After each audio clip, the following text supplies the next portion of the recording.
Kams audio son. You burn the swine when no want you shine. The tree of life, them no want you climb, cause them heart no kind. Kams, I say them heart no kind. BUXTON massive. Kidaki. Read that.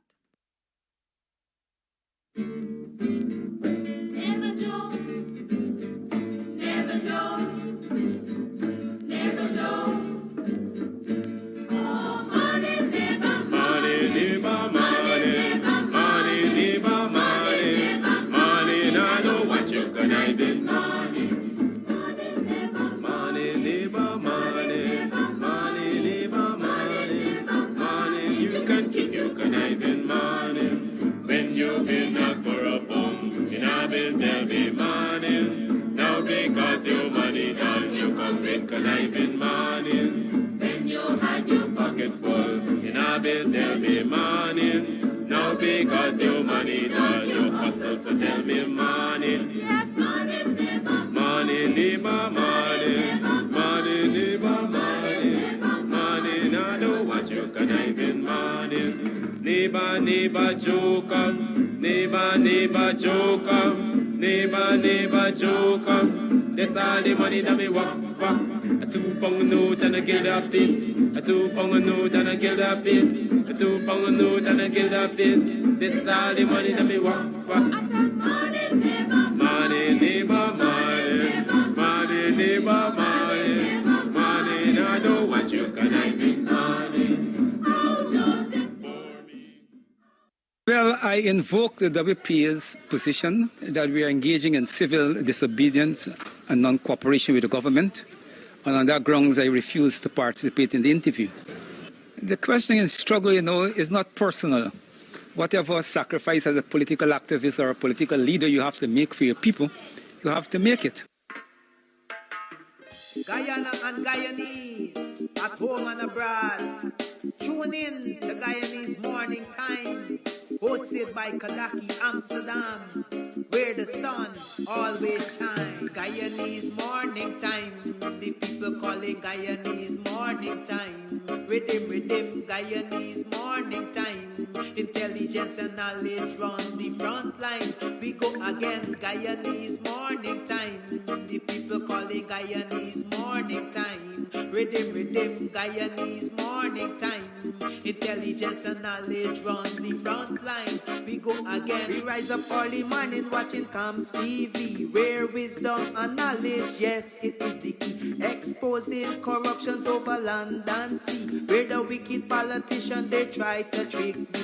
Guyana is a land for everybody. With 6 races should live in harmony. Is one set of people getting aisle money. Is one set of people doing the thievery. Guyanese Morning Time. The people calling Guyanese Morning Time. Rhythm, Guyanese Morning Time. Intelligence and knowledge run the front line. We go again, Guyanese Morning Time. The people calling Guyanese Morning Time. Rhythm, Guyanese Morning Time. Intelligence and knowledge run the front line. We go again. This is a program that you all can see. Sharing your views and your integrity. Like it, comment and share it all around. Pass it to your neighbor, safe and sound. A sad situation going on in this town. The voice of the people is getting trampled down. Out of the mouths of babes and sucklings, which has ordained me to sing. I sing Guyanese Morning Time. The people calling Guyanese Morning Time. Rhythm, Guyanese Morning Time. Intelligence and knowledge run the front line. We go again, Guyanese Morning Time. The people calling Guyanese Morning Time. Rhythm, Guyanese Morning Time. Intelligence and knowledge run the front line. We go again, fooling the people. You promoting evil. Stop lying to the people. You are a part of the cycle. Stop fooling people. You're promoting evil. Stop lying to the people. Politicians. You are a part of the cycle. I say, Guyanese morning time. The people calling Guyanese morning time. Rhythm, Guyanese morning time. Intelligence and knowledge run the front line. We go again, Guyanese morning time. The people calling Guyanese morning time. Rhythm, Guyanese morning time. Intelligence and knowledge run the front line. We go again. They got Breakford, Bork and Mark Benchcop. David Hines and Kadaki Amsterdam. Sherrod Duncan, Nigel London. Normal Brown and Gavin Matthews. Big up Paslow Port People Governor. Simona Brooms, Robin Simpson. Hampton Green and Winston Jordan. And yes, we can go right on and on. Guyanese morning time. The people calling Guyanese morning time. Rhythm, Guyanese morning time. Intelligence and knowledge run the front line. We go again, Guyanese morning time. The people calling Guyanese morning time. Rhythm, Guyanese morning time. Intelligence and knowledge run the front line. We go again. The relatives and friends of young Wyndham Bacchus, they deserve justice. The family, the relatives and friends of our in Boston, they deserve justice. The family, the relatives and friends of Peter Headley, they deserve justice.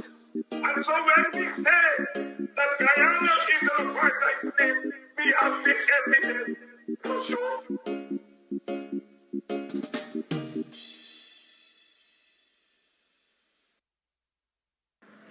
Are you planning your next visit to Oil-Rich Guyana, South America? Well, let's accommodate you at Varon's Cheerful Country Manor.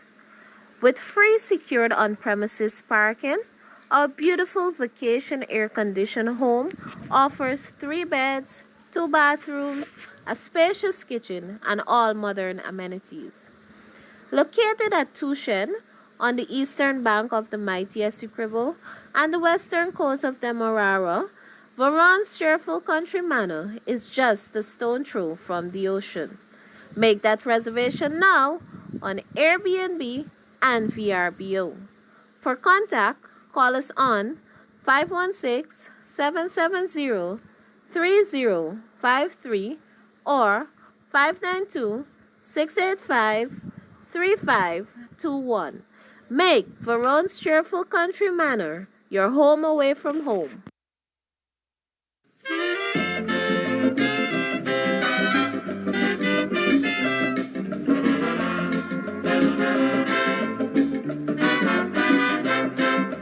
You put in a 12-cent meatball, you was gonna lice. I gonna give you a word of advice, check your meat out my eyes. You can get meat anywhere, but for the best cuts of chicken, beef, pork, mutton, and lots more, check out T&W Harris Butcher Shop, located in the East Remvelt Market Meat section. Call us on 609-2049. Ask for Rastaman. T&W Harris Butcher Shop brings you the best in fresh cut meats and lots more.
Yes, karaoke time again at Club Twilight. This and every Friday, come on down.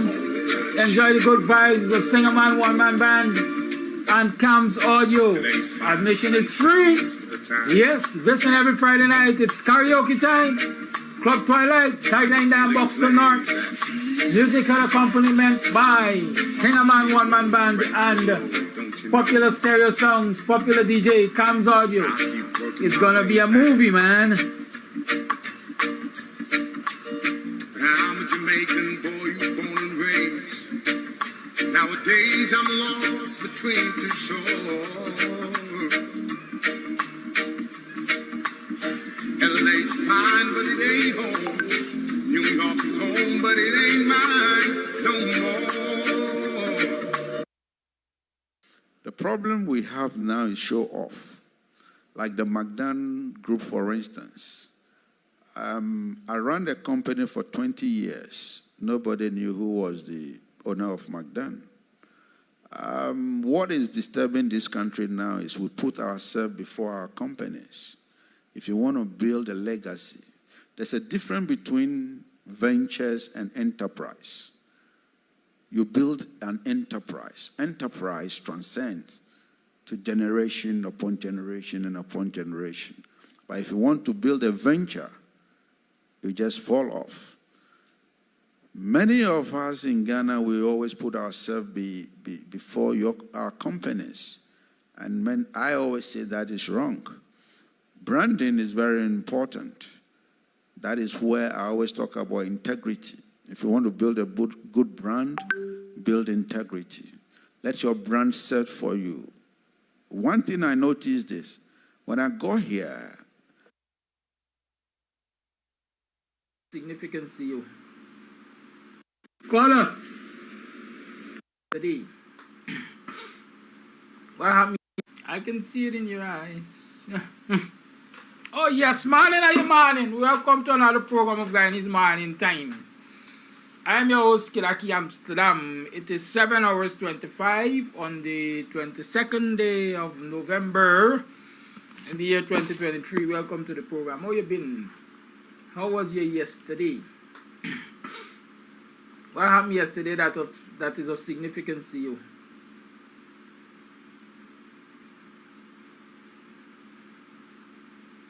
Is it significant to you that Mad Max was beaten up yesterday? Is it significant that the fat guy made an announcement that if you're willing to go on the Venezuelan border to die,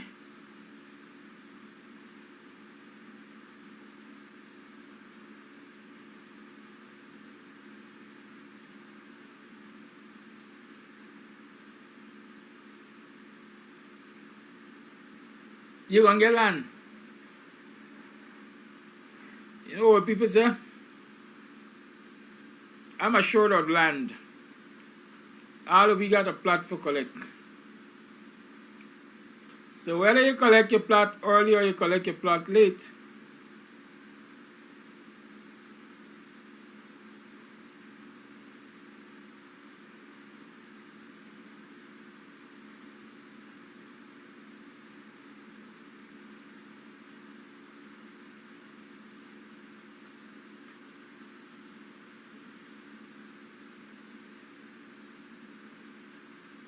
right? You're going to collect your plot.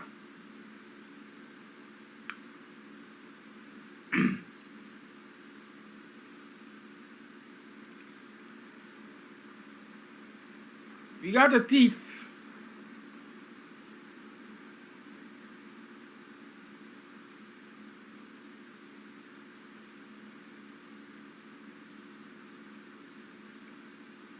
We got a thief. A thief stole a monstrance. Y'all know what's a monstrance? As the Catholics, they gonna know. A monstrance was stolen from the Catholic Church Saturday afternoon. From the Brigham Cathedral, that is. A monstrance. And the person in the photos, according to my information, is a president guard. A man named Changa. Hey! Changa, thief, they break down Cathedral Church monstrance. Right? So y'all look for Changa. The church wants information. Good? So y'all check out Changa. According to my information, I wonder if the First Lady wants a monstrance. Or the fat guy wants a monstrance to aid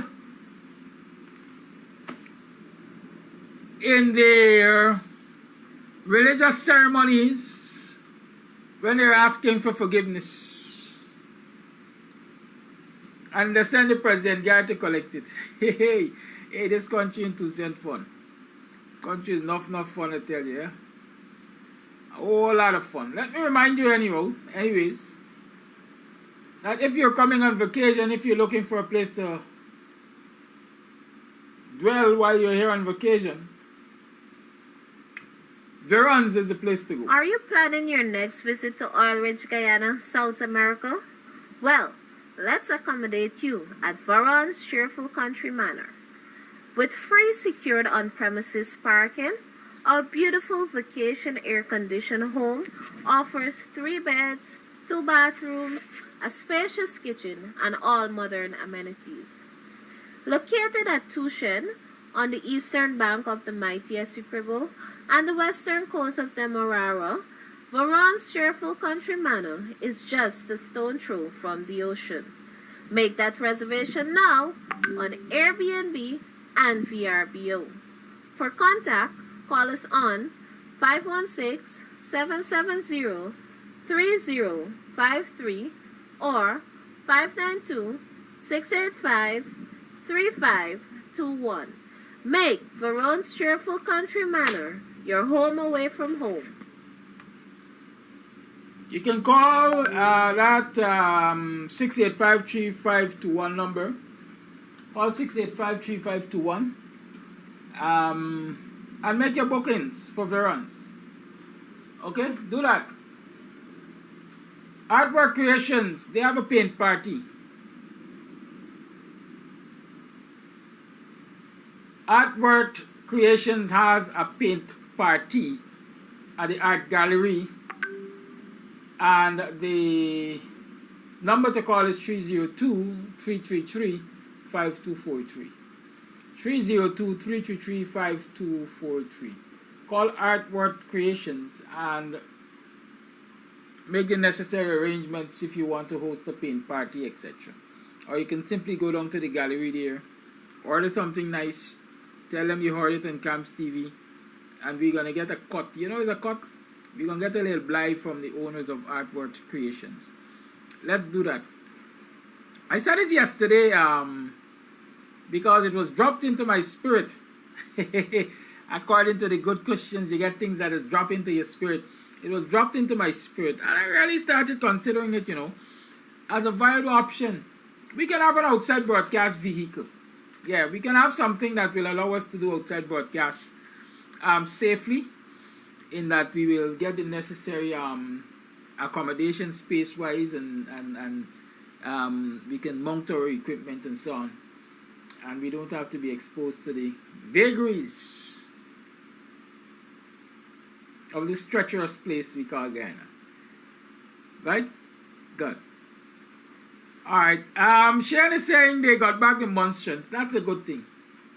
But is it a good thing that is a policeman thief it? Police and thief in the street. It's Wednesday, right? Yeah, it's Wednesday. Dr. I should have been on the program, but I didn't invite him today, because as far as I know, he's heading to Georgia. Is it Georgia? Georgia.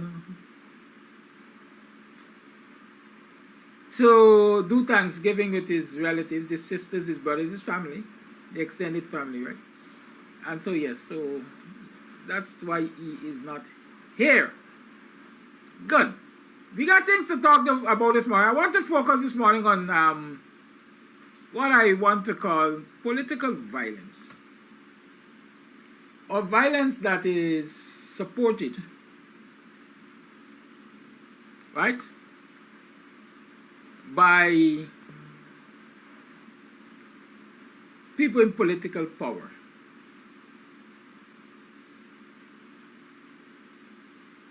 I want us to talk about that this morning, along with some other things. But like I said yesterday, Christmas is upon us. And so a lot of people are saying, Mr. Amsterdam, you don't play two Christmas carols for us. Here is Sparrow singing the Christmas medley.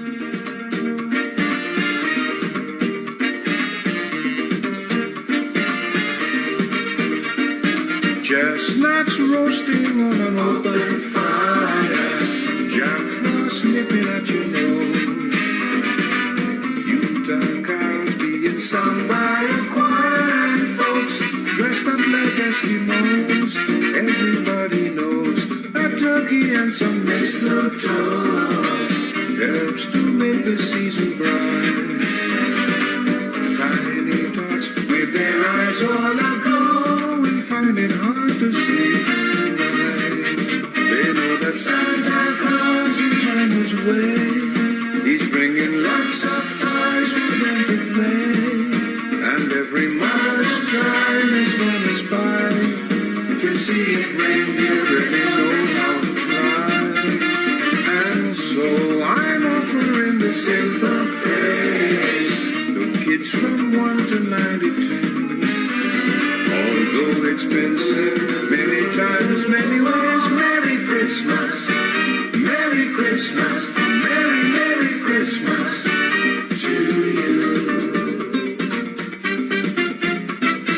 Jingle bells, jingle all the way. Oh, what fun it is to ride in a one-horse open sleigh. Jingle bells, jingle all the way. Oh, what fun it is to ride in a one-horse open sleigh. Dashing through the snow in a one-horse open sleigh. O'er the hills we go, laughing all the way. Bells on bobtails ring, making spirits bright. Oh, what fun to laugh and sing a sleighing song tonight. Hey, jingle bells, jingle all the way. Oh, what fun it is to ride in a one-horse open sleigh. Jingle bells, jingle all the way. Oh, what fun it is to ride in a one-horse open sleigh. Ding dong, Christmas bells are ringing. Caroling, caroling, now we go. Christmas bells are ringing.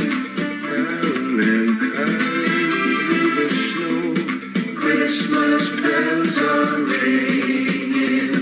Joyous voices sweet and clear sing the sad of hearts to cheer. Ding dong, Christmas bells are ringing.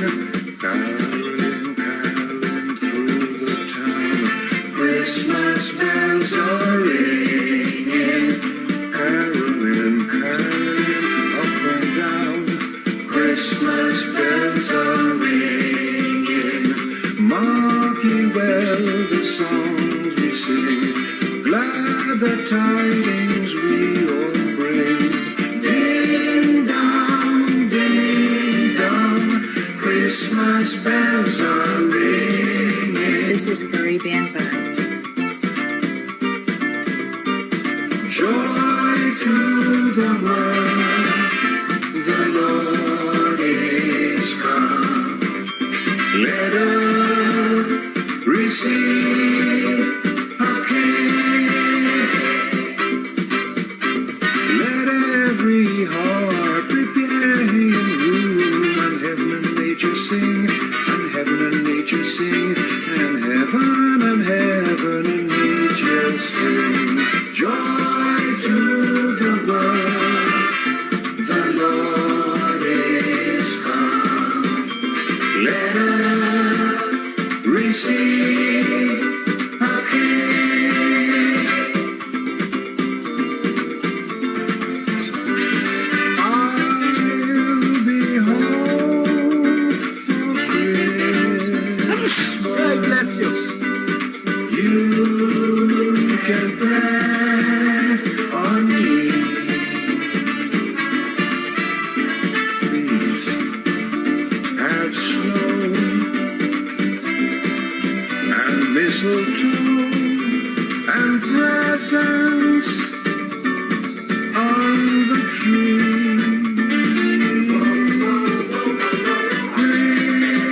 Christmas Eve will. Morning, are you morning again? I hope you all enjoyed that little medley of Christmas carols there, sung by the Mighty Sparrow. It's now 22 minutes to the 8 o'clock hour, and you tune to the Guyanese Morning Time. I'm your host, Kams Tv. You seeing an image on your screen there? That's an image of violence, state-sponsored violence. Brian Max, beaten up yesterday by some men carrying baseball bats. I let Brian Max tell his story. I want you all to listen to it. Those of you who heard it before, have patience. I usually discuss matters with context, and so I want everybody to have the context of what I'm talking about this morning. So listen to Brian Max.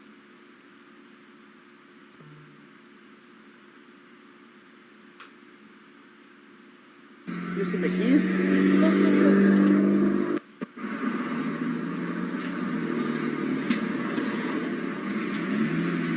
You see my keys?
I was here buying some fish and a car pulled up.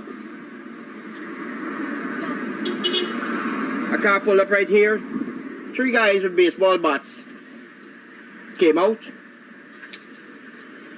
and they were swift. They had the element of surprise, and this is what they did to me.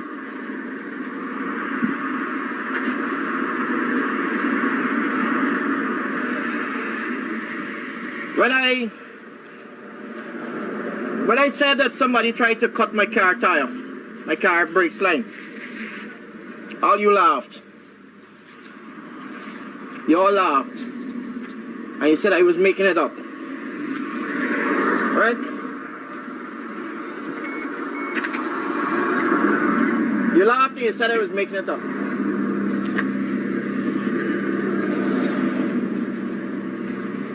So am I making this up now? Huh? Am I making this up? I want you to get involved. No, don't want to target you. But here what happened? I'm an old street fighter. I look twice as bad as this sometimes. Where we done?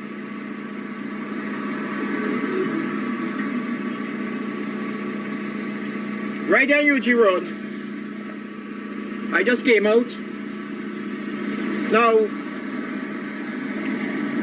there's a $4 million bounty in my head that guy in the news and somebody said that Jack Deal has a $4 million bounty in my head. Right?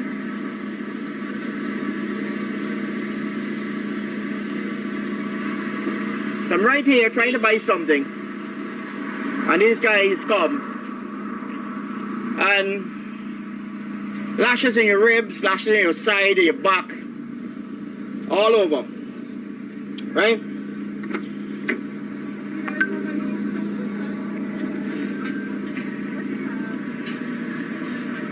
So Jack Deal.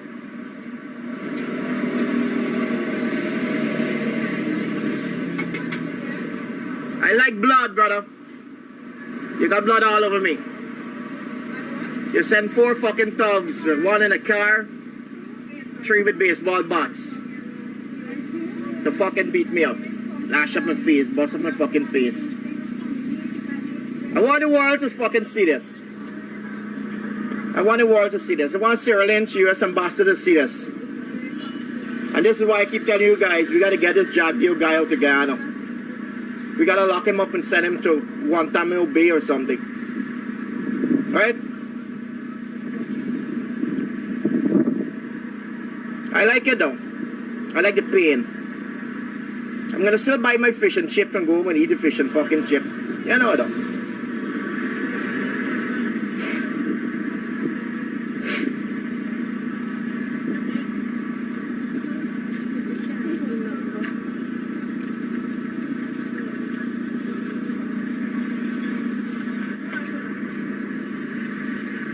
Three ball with baseball bat just pull up and beat me up. Huh? No, they came to beat me up. Jack Deal send them.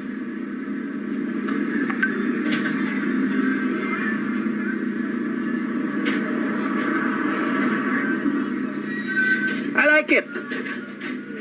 Got the police force. You see, I came to report. And you guys did nothing. You guys did nothing.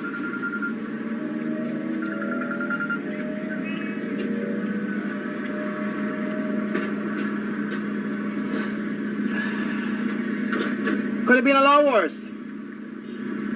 Could have been a lot worse. But you see, I know how to defend myself, eh? But there's nothing you can do with 3 guys running through at the same time. And no weapon on me. I don't walk with a weapon.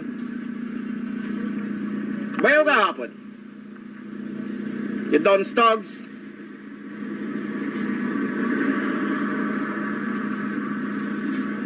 You done stugs. I'm gonna find you because I'm ghetto, you know. I'm ghetto. Gonna let the police do the work for you. You see what a dangerous country Guyana is? That's how dangerous it is.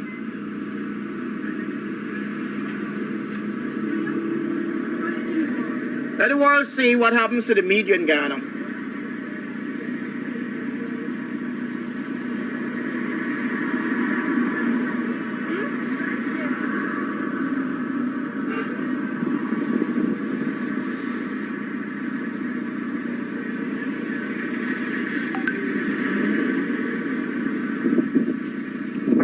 I spent the whole day at the police station being harassed.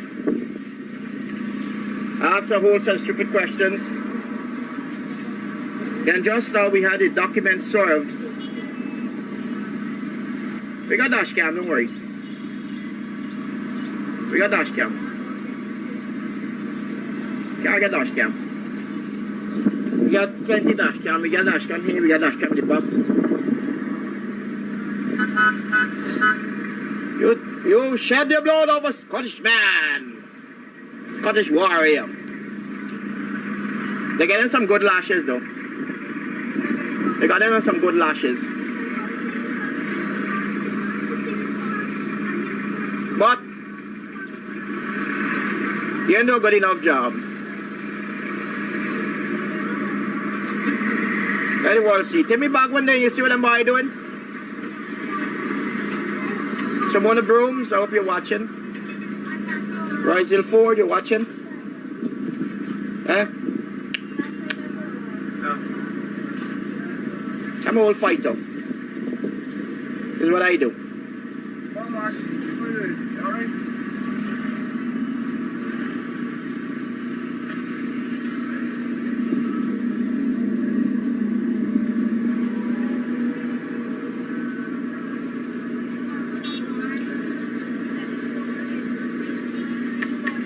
Catch you guys later. Got a little walk to go and do. Exhibit number 1, that's the most recent exhibit of state-sponsored violence.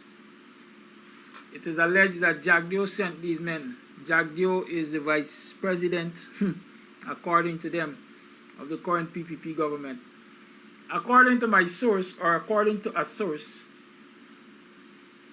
is alleging that the Guyanese critic knows about this beating. Right? A source is alleging that the Guyanese critic knows about this beating. I don't know. I wasn't there. I can't say. I don't know what evidence the person has to make such a pronouncement, but they say they know. Sometimes you report through the grapevine, right? Yeah, we have to trust our informants, our confidential sources. Say critics know about it. As a matter of fact, it is alleged critics was tracing Barry Max. I don't know how true it is. I am only reporting what my sources tell me. Right? But don't forget, in this society, you gotta pay to play. And sometimes what we pay with is our soul.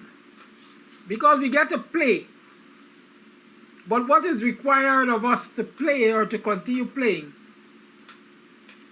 is so much so that it can be likened on to losing our souls. Because we have to do so much nastiness. Right? To stay in the fray. But like I said, this morning I want to talk about state-sponsored violence, aggression against the people of the country. And so, on June 18, 2022, Starbuck News had this report. CN Sharma says, beaten in success after accusation of reckless driving. Leader of the Justice for All Party, GFAP, and Channel 6 television station owner, Chandra Narayan Sharma, was reportedly beaten by 2 men in Success, East Coast, Demerara, Sunday afternoon following allegations of reckless driving. Sharma told Starbuck News that he had gone to Success in response to reports about the condition of the road and other problems facing the community. After spending about 2 hours in the village, Sharma related he attempted to leave but found the road blocked with tires, zinc, and other debris. Some 200 persons surrounded his car, with many shouting obscenities and claiming that he had knocked down a woman. The woman gave a statement to the police yesterday in which he said Sharma was driving fast on the road and grazed her skirt. He said the impact caused her to jump and she slipped into a nearby drain. Sharma said that the 2 men accosted him in his car. He said that the 2 men hit him and held handguns to his head. One of them, he said, had a .32 automatic pistol. He said that community policing group member Parmanand Sukhu and a young woman then went to his rescue. Video footage taken shortly after the incident showed Sharma with a torn shirt. Good. That's one report of violence against a political activist. There's another.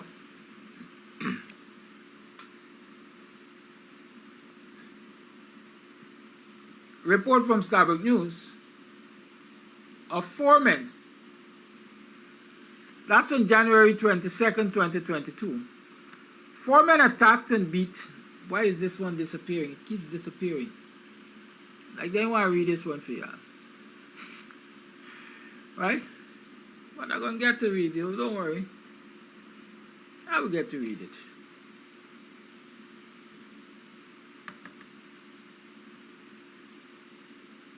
Four men attacked and beat leader of the yeah.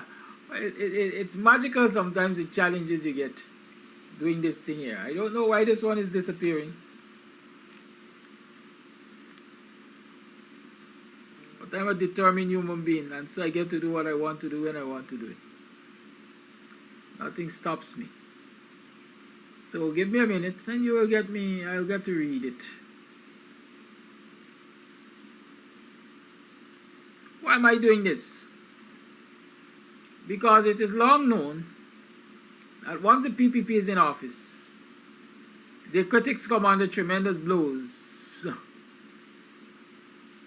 Once they dared to challenge them and criticize them. So this was a January 22nd, 2002 report. 4 men attacked and beat CN Sharma. 4 men attacked and beat leader of the Justice for All party, CN Sharma, on Sunday during a visit to West Coast Demerara, leaving him with a damaged eye, swollen face, and bruises about the body. Sharma has been hospitalized and is undergoing treatment at the Davis Memorial Hospital. The Lenora police arrested 2 men in connection with the incident, but they were released later on Sunday. The 3rd man escaped the police roadblock while a 4th got away into Metamirezorg, the village where the beating took place. According to Sharma, a West Coast Demerara businessman on whose premises he was at the time intervened and practically saved his life. The Guyana Action Party Working People's Alliance yesterday denounced the attack on Sharma, noting that civilians were involved and that the political climate appears to allow for enforcers. The sooner the state makes its position clear, the better for Guyana. The Guyana Press Association also came out in condemnation of the attack and called for action by the Commissioner of Police on the threat to the freedom of the press and the denial of civil liberties of a fellow media worker. The injured owner of CNX Channel 11, Channel 12 that is, CN Sharma, as he looked yesterday, before he was hospitalized, following that's some photograph, sorry. Sharma, who is also a host of a television program, Voice of the People, recalled that he had gone to Metamirezorg to meet rice farmers who were facing problems with their crop. Afterwards, Sharma and his production crew checked in with a businessman, Bejonat called Perkay, and was sitting in a benab attached to the Amerindia, a benab at the back of Bejonat's yard when a group of men entered. One of the men approached Sharma, who said he asked Bejonat the reason for their presence and was told they were uninvited. Sharma said he then proceeded to his vehicle, parked outside, and one of the men followed and made as if to shake his hand. Instead, the man began to punch him about the head and stomach. Sharma said another kicked him in the groin and beat him about his body. It was then, Sharma said, he heard one of the men say, "Finish ye off and done." According to Sharma, he saw 2 of the men with knives in their possession and one had a gun but was not involved in the attack. The young man who was nearby picked up a bottle and lashed Bejonat with it on his head, Sharma stated. The businessman withdrew his licensed firearm when it was apparent that the situation was getting out of hand, and this caused the men to back off. But this was not before the man who initiated the attack grabbed the $500,000 video camera, destroyed the video cassette inside, and made off with the equipment belonging to CNS Channel 12. Bejonat then telephoned the police at Lenora Station, and roadblocks were set up. Speaking with Starbuck News yesterday at his CNS Channel 6 television studios, Sharma said he was on a follow-up visit to the West Coast Demerara, where his party had a seat on the Regional Democratic Council to hear some of the concerns of the people. He said he knew one of the men involved in the attack, as he was in a similar incident with the man's brother late last year. He said he visited his family doctor, Balwant Singh, at about 20 hours, and Sunday he was found to be suffering from an eye injury, and his head is swollen. Sharma left for the hospital yesterday afternoon to do some follow-up medical tests. He said he would also be going to visit an eye specialist and neurologist for examinations. The recent attack was one of several on Sharma in recent years, and the party leader is considering hiring security personnel to look after his safety. Of the most prominent was in 1999 when Mata Prasad of West Demerara assaulted him and was found guilty by the court. Last year, a man entered the CNS studios and assaulted the Voice of the People host. I feel because I'm reaching out to people Some people disagree and want to get rid of me.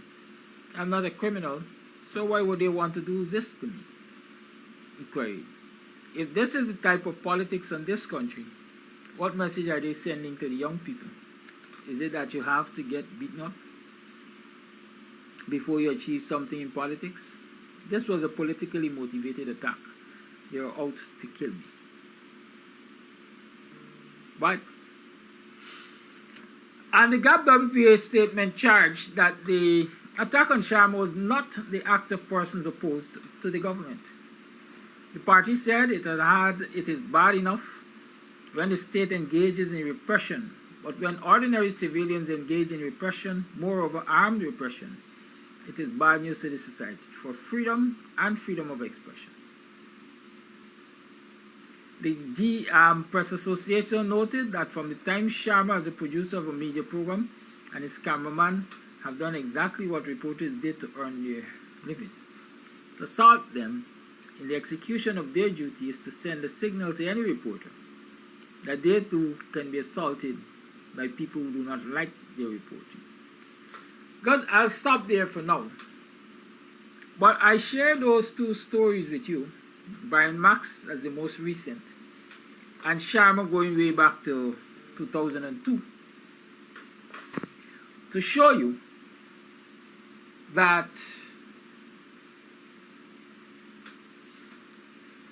it's the modus operandi. It is the manner in which the PPP reacts when people expose them or when people are continuously exposing them. And if you think that's bad enough, I'm going to play this one for you because I'm sure you will remember this one. This one was a threat against the Kaicho News, and it was issued by Attorney General, at the time, and Attorney General now, Anil Nandel. Listen to this recording. This recording was 9 years ago. So it was around 2014. Listen to this recording. This is a lengthy one. It's about 19 minutes. I don't think I need to play all of it. But I'll skip forward so you will hear as we go along. So listen up.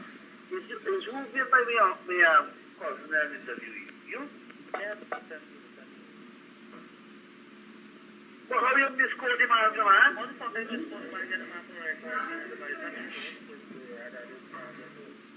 Who's the other side? Somebody's the other side? You might off of the camera, you might tell me seriously, man. No, but seriously, you never off of the man, you are not see. Is that right? No, man, what happened in the way I get sick with the park, man. Well, you see, eh? No, me a part with you, but all I'm saying, Master never tell you. The Master never tell you that he didn't know that he got to live in Guyana.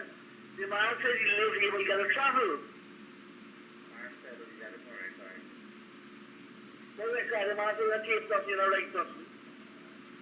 That aspect was, that section of the tape there was dealing with the migrant scheme scam involving a relative of Nandlala at the time, and also, as I would say, the soliciting of sex. Some will deem it now trafficking in person for sexual reasons, right? Nandlala at the time apparently was, well, not apparently, you hear it on the tape, was allegedly soliciting sex for his uncle. They had a nice reporter girl, as them say, at Kaicho News, and so Nandlala uncle saw her and had intention. So Nandlala apparently was a pimp at the time. But let's continue to listen to another section of the tape. Months ago, not now, months ago. Yes, but I'm not worried about what he got published. Me, I'm a fucking thoroughbred. I just don't want him to publish things about the wife. That's all I don't want. You understand?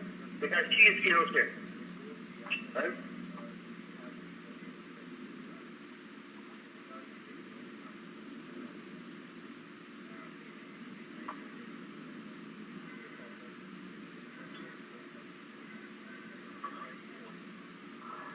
but boss, there's two tango, one man can't tango.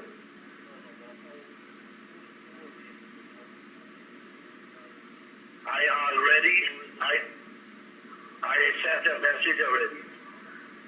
And Vina has been in contact with the president. They're very close, right? But let us not keep charges from the bargain. The president and Vina spoke. They work out on an arrangement.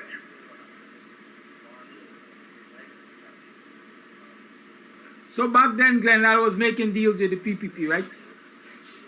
You think it's different now? He was making deals with the PPP, and when it wasn't going his way, he was reporting all kinds of bad things that the PPP was involved in. And Nandlal and the rest of the PPP were angry at it. Good? They were angry. And that anger led to some comments being made. I achieved everything that I wanted right before I take government. I retired. When I retired at age 38, when I became a total, right? Me not Jack Dale or Bobby, you know, at Washington. Me find the breed. Become a higher breed of people. You understand? It's the same tape on which Nandlal said he's statutory. I remember that? No, I don't listen to you, man. I'm not listen to you. The thing is that we have something that we are doing on this side. And you should think that we try these charges again. I can't. Me not follow the charges, boss.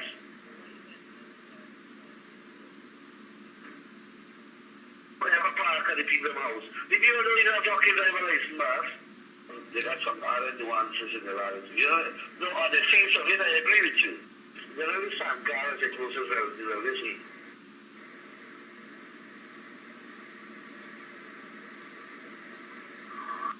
You can't even be on the only foot. You don't harm nobody.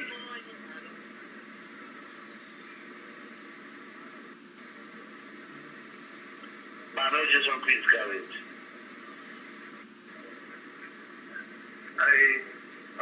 You said that here, hopefully the other day, concerning the story that you gave your...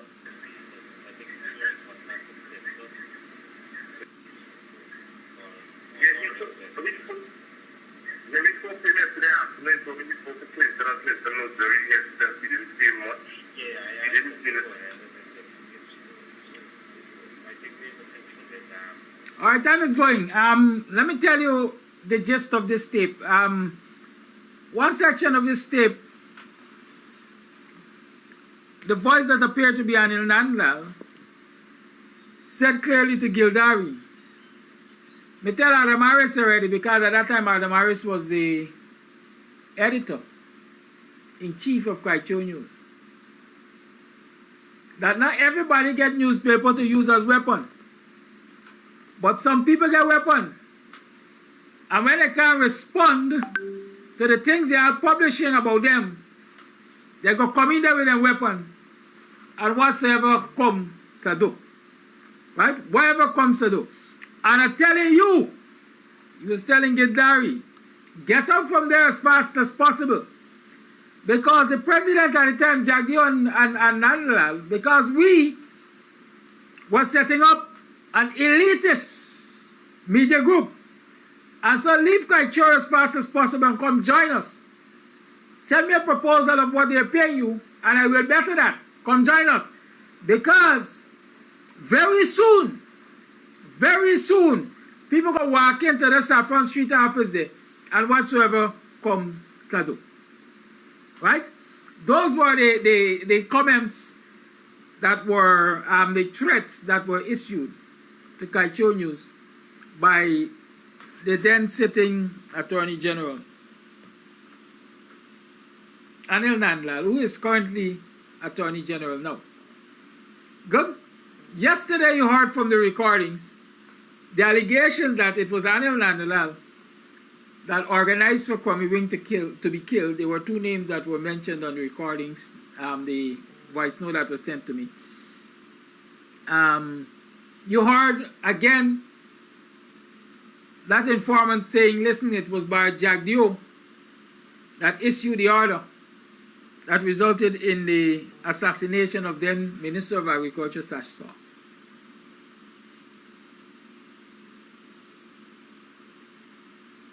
You will remember Donald McKinnon being shot from the back step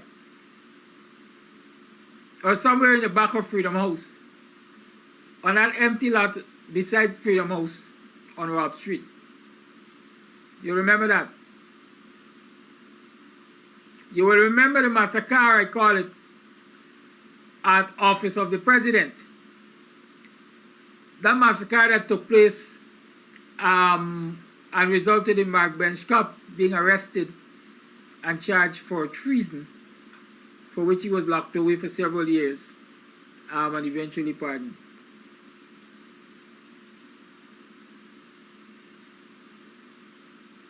All of those things are good examples of politically sanctioned violence by the PPP. The accusations that go way back. There's the accusation of the PPP responsible for the bombing of the Son Chapman in Linden. We know of the violence at Bad Settlement, where the policeman was chopped and his life was only spared after the aggressor was shot. And I think he died.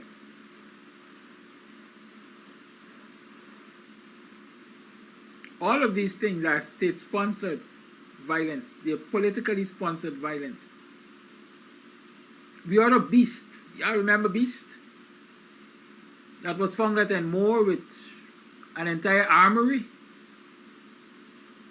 while the PPP was in office, and they orchestrated the disappearance of evidence and the records of the property book, as they call it.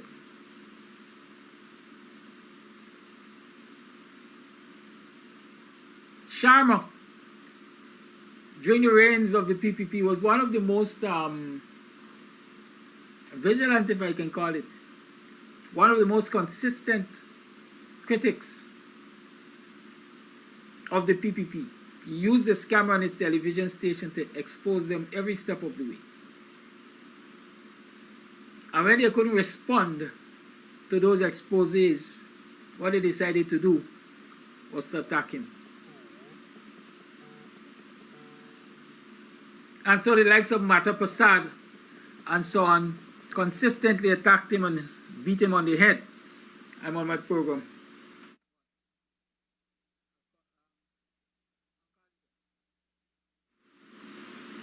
Yes, they consistently did that with the hope of stopping his revelations.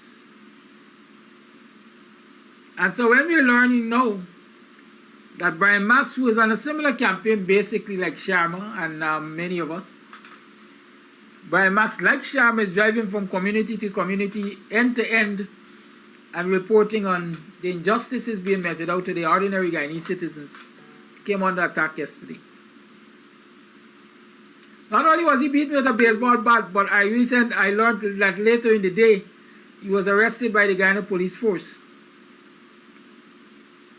for a minor traffic offense. I don't know if he was given bail, if he was granted bail, if he was charged. I don't know what the update is. But that again is in the PPP's bag of tricks. Sharma was constantly harassed and arrested by the Guyana police force. The last time I knew, he was arrested and charged for carnal knowledge. I think there were several allegations of rape made against Sharma. And they stopped when he decided that he was going to stop doing the kind of things he was doing to expose them. Okay? And so I decided to take this morning and remind you of all of these transgressions, as I call them. All of these acts of violence, political violence that the PPP has been tagged to over the years. And what it has said to us is that nothing has changed. Imagine if when Satyajit Shah was killed in 2000 or thereabout, imagine if you can organize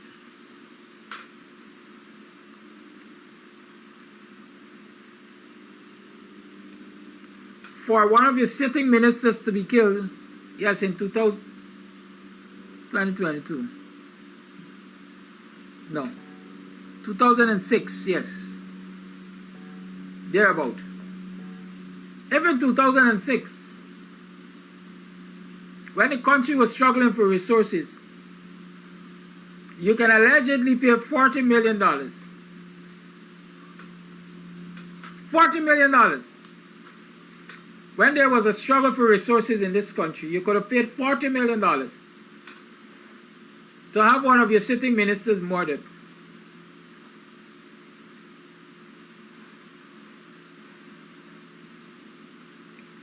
What can you afford to pay now? When oil money, when the economy is flush with oil money, and you are part of the apparatus that controls that money.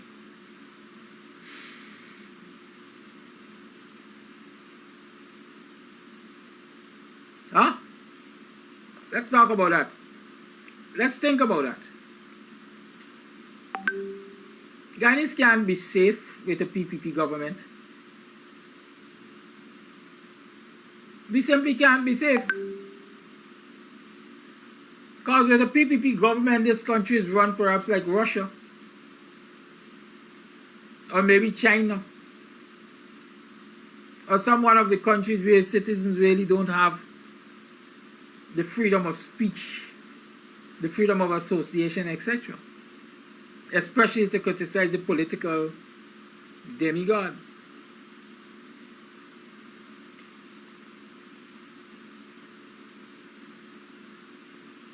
What's the least that one can expect as a citizen of any right, any decent country? What's the least one can expect? Freedom of speech. I think people must be free to criticize the government. Free to voice their displeasures with the acts of government. I'm not in Guyana. You do it? You dare to do it? Prepare for violence.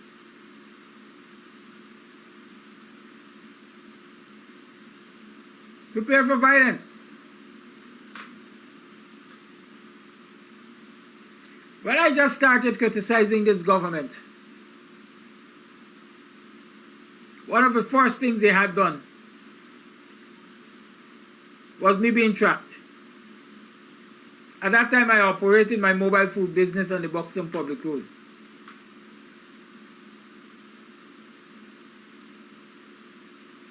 I started it on the BUXTON line top, and then I moved to BUXTON public road. And I was doing just what I'm doing now. Highlighting the shortcomings of the government, criticizing the government, talking about how the elections were rigged and so on. Next I know, they had their goons in BUXTON following me, tracking me.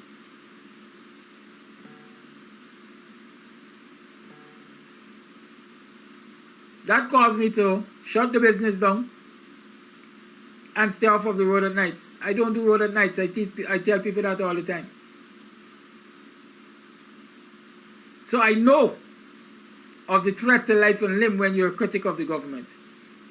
It has not daunted my spirit, and I hope it doesn't daunt Max.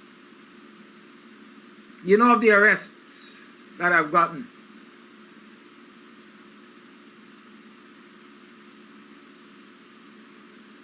I beat one of those arrests.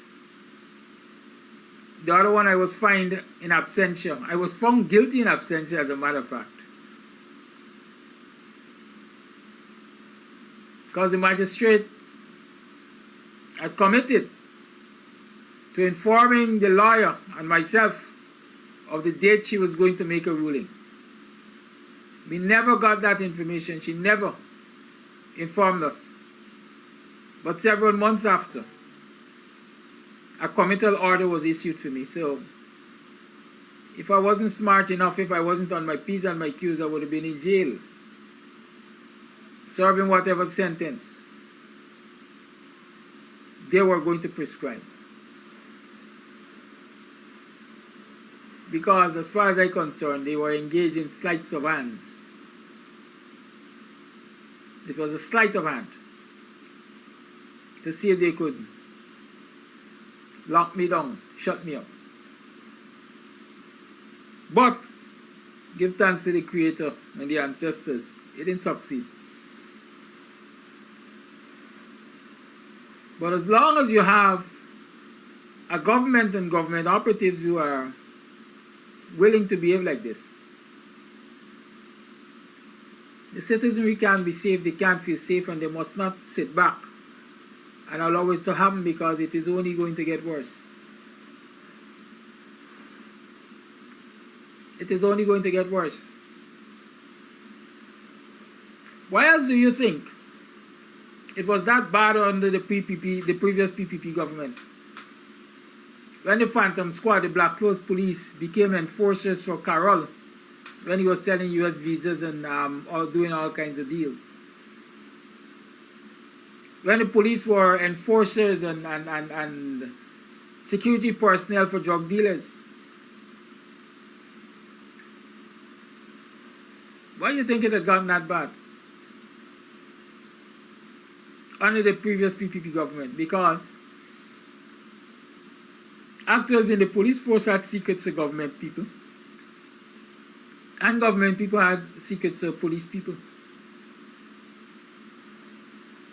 And so both of them had secrets to each other, and so none of them can act on the illegalities of the other, or none of them was willing to act on the illegalities of the other. We are going right back there. Very early in the finale presidency, a man was murdered just outside the State House, where there were smart city solution cameras. But to date, the police can't find the murderer. Because according to sources, the cameras at that area were the cameras in that area were turned off at the time of the murder. Prearranged. Prearranged. People consistently tell me, up to yesterday, somebody told me, Mr. Amsterdam, leave it alone. Leave it alone. That information which you are putting out there is fraught with danger. Leave it alone. Because the state is not going to protect you. The agencies of the state will not protect you. As a matter of fact, they might take the contract to come and get you.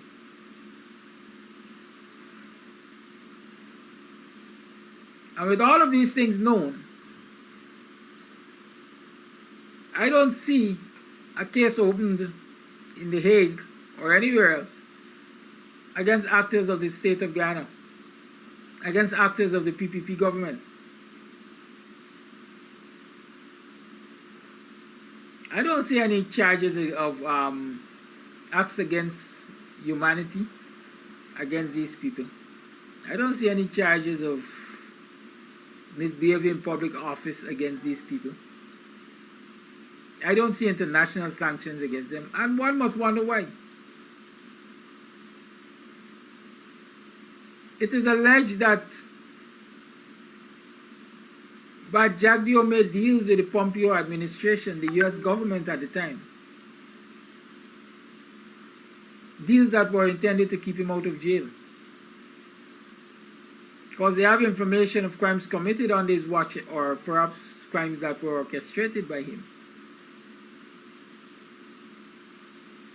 But instead of punishing him for those crimes, they used it as a bargaining tool to get him to do their bidding. And that is part of the reasons I understand why there can be no renegotiation of the contract. Despite the fact that he said they campaigned on a willingness to renegotiate the contract, the ExxonMobil contract. But my understanding is, with the filth that the US authorities have on him, and the use of that filth as a bargaining chip. He has made commitments that he will honor because he doesn't want to see jail.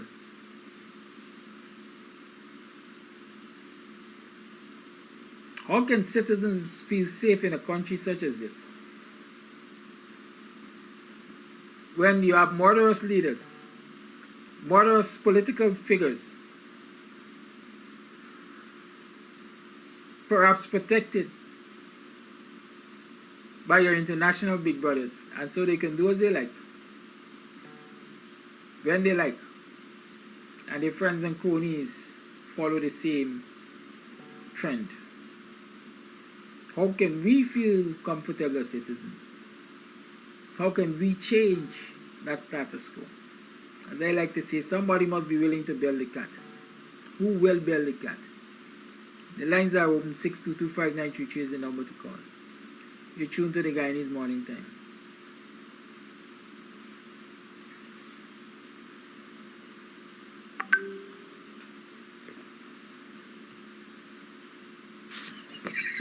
Call your live. Good morning. Yes, good morning, good morning, good morning. Thank you for opening this line. This line, it is hot this morning from you coming out. I don't care what damn you qualify for the next Prime Minister for our country, Guyana. And Army Norton must not make mistake and don't take you for your Prime Minister candidate. Well done, well done. I said yesterday and all the time, the American government have secret for Jagdio and Jagdio have secret for the American government. This is how the American government does work. I'm not here for talk, but America and Venezuela lock up one, blah, blah, blah. I'm here to tell my black brother and sister what I observed in the time of living in America. If a man killed 50 children in America, yes, they will sentence him for life. Okay. But if he get information that what the American government need, a man so bad and only he could give them that information, forget that case, to win that case for the world, they will forget that 50 children who get slaughtered and make a deal with that man. Say, okay, here we do. We will do something for you. If we could find this man, as you said, and convict him, we will get 2 more years. And we will change your identity and walk. That is how the American government works. That is why Jagdio doing all this nonsense to black people. Because he made deals, yes. I will back to because I know that. I allege actions speak louder than words. And Max supposed to know that coming to him. But Max said 3 men, but in a say 3 black men or 3 colored men is telling me, wait, Max, are you set up that? Max didn't get no kind of good injure. The man got 3 butt. And Max head should be split open, all the foot, all the knee, everything. Max don't play games with black people mentality, with black man intelligent. On the Max, call the name them, you know the name them. And don't forget, Max said something too. He said a friend called him and tell him that how we get a confident individual, like get a gang to go and do these things. And a friend called Max. And Max said, no, don't do that. Don't get involved, leave it alone. And he called the friend. No, he emailed the friend and tell the email, say, yo, those things call for gun license, not gun, yeah. Max said he only do it, email the person, but he ain't calling him to let the person know he know what his intention and what he planned to do. How this individual call Max to tell Max about the plan. Max was one of them too. Max used to use the same individual. What Uncle Flash might said, black man to allow for create crime against black man, for destroy black man life. Me glad Italy broke up Max foot and hand because Max broke up black man foot and hand. Don't get involved in Max. That person right to call it, tell you, don't get involved in Max problem. Let Max suffer now. Black people suffer a lot. And Max was one the architect for Jagdio them. I'm glad that people realize when I'm calling out Arbinati for protest and protest. Jagdio is waiting for destroy Arbinati by this way. When Arbinati call out for protest and people go out, you forget a big strong black man, them superintendent black man for God and arrest half of them or 3/4 of them and lock them up and tell the judge, give them $50 bail and pass them through court in 24 hours. And if they may get bail money, send it up for 7 days. Then he will call one of our street slave, James Bond. He's street slave now. I say, hey, James Bond, everything done set up. And why you going to represent these people, them protection? And then James Bond will come out in the night. Don't cut me off, me finish yet. This is reality talk. And say, wait, why the coalition, them guy, no lawyer for the coalition can't go and represent these people, them? They was protesting and all these things. Then James Bond will go in the morning and tell the judge, I'm here to represent these people, them. And Your Honor, I ask for dismissal because these people commit no crime. They was in them right for protest. And then the judge go look at the patrol and said, is there any objection from you releasing these protesters? And the patrol said, no, judge. And then it became one more street slave to say, oh, we go out and left our family and protest for Arbinati, for the coalition, and nobody come representing. It is flake and all set up. We got to be careful. Max, don't tell us already what Jagdio will do and will always do. So Arbinati have to protect his voters and protect black people in that way. Protest is that now important right now? Is the vote is important and it's live vote. If you're dead and gone and police and lock up in jail, you can't get time for jail. So Arbinati is right. Don't push. If people want to go there, they could go. That is their right. But we must not force the opposition leader to put people in the street this time. It's serious time. With Jagdio, because he's trying all means to stay there for control the aisle, and he know Arbinati, and after that we jail him more than he is. So you protect that jail too from Guyanese. And I see a video with this man, John Thomas. John Thomas, stop your next nonsense. Election is very close. Stop telling Guyanese people who they must put there and Arbinati can win the presidency and then black man go punishing guys. Stop that nonsense, John Thompson. Stop digging all for Arbinati. Remember, you are a driver and you could get heart attack and dead. Your eye could shut down on you for 5 minutes or 6 minutes and you reach an accident and dead. Stop doing that nonsense. Why y'all destroying this man's life like that? And you guys run away. Arbinati run away. Arbinati stay in Ghana with his knowledge and helping out black people up to today and punish with them. Thank you very much for your time. Thank you for your call. The lines remain open. 6225923 is the number to call. You tune to the Guyanese Morning 10. You know, let me tell you this. Let me play this voice note. I hope it's to the program. Salam, how are you? And everyone else. Brother Kadaki, let me tell you.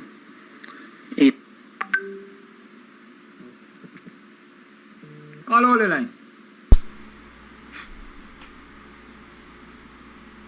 It is very... Let it flow, let it flow, let it flow. Let it flow, let it flow, let it flow. Note, I didn't say snow. Good. Morning, are you morning? Morning, are you morning? Morning, neighbor, morning.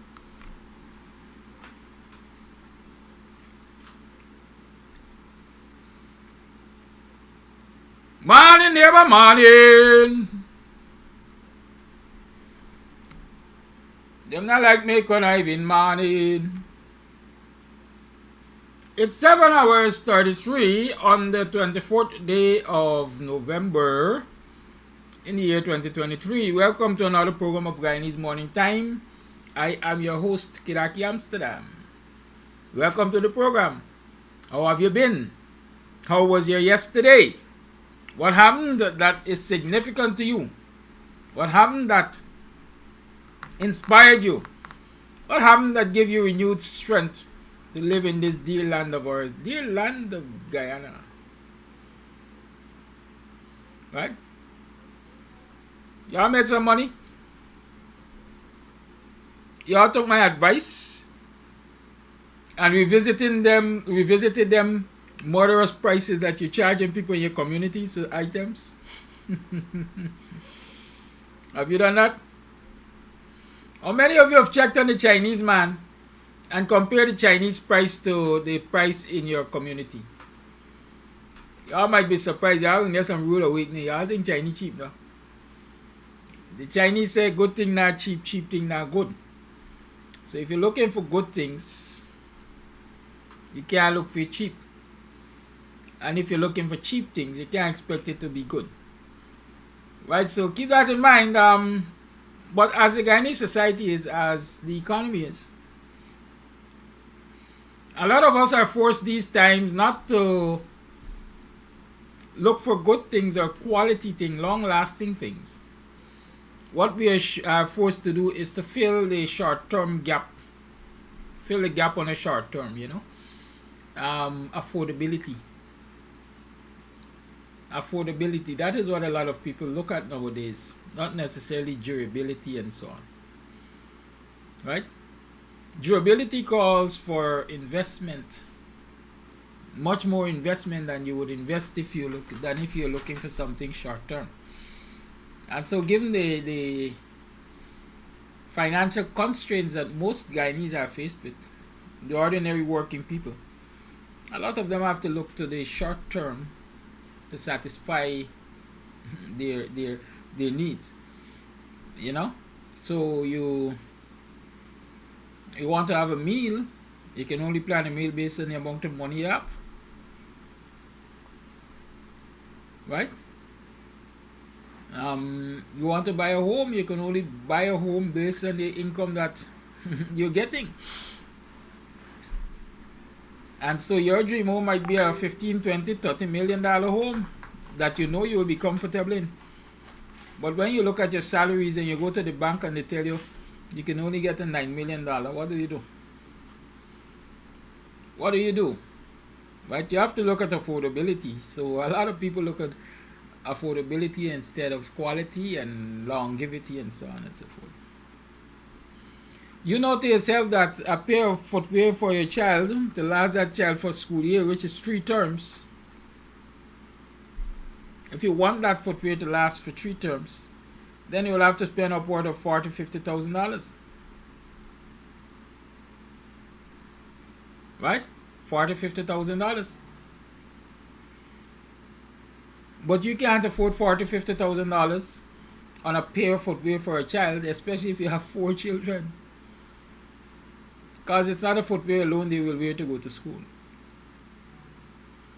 Right? Those are lots of things to consider. For those who celebrated yesterday, happy Thanksgiving. And for those of you who are into the black this and black that and the other, I hope you enjoy your Black Friday. Right? I said to you yesterday, don't fight up with the Black Friday deals and so on. Because at the end of the day, it's money you have to expend, which will most likely leave you in a deficit or definitely give you another liability. Good? Miranda Brown wants to interview me this morning. She wants to know what I think about this stampede at courts last night. Well, Miranda, I'll tell you, you got a lot of idle time. Because you know that there was a stampede at courts last night. I didn't even know that there was a stampede at courts last night.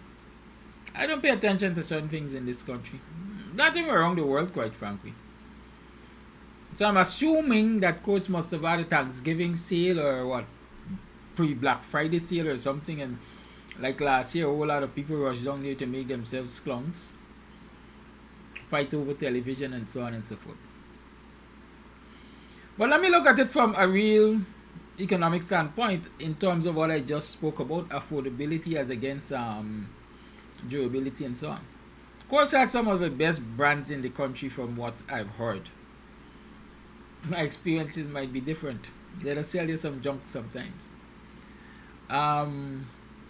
So there are some of the best brands. And when you look at the price of those brands, when one looks at a bed, for example, and a bed from the Ashley line will cost you over $500,000, and Court say, listen, we got a sale tonight. We're starting at midnight, and this $500,000 bed is going to be sold for $200,000. That is encouragement enough for somebody who can only afford $200,000 for a bed, and they want a quality bed, to rush down to Courts at 12 o'clock in the night, midnight. Is that an indictment on the people? No. I say it's an indictment on the government of the day. It's an indictment on the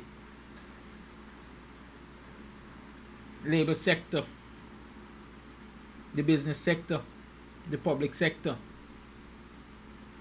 It's an indictment on them, because it is saying that the average Guyanese cannot afford to buy items that their compatriots, their compatriots in other parts of the world can buy without having to go through that stress.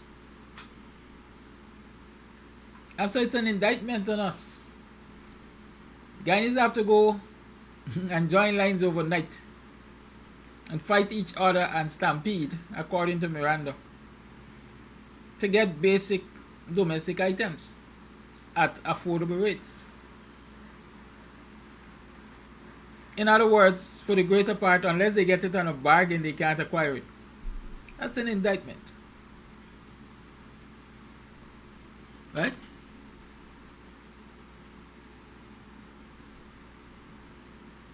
That's an indictment. And so if that is what you wanted from me, Miranda, you have it. What went on at Courts last night and last year is an indictment on the government.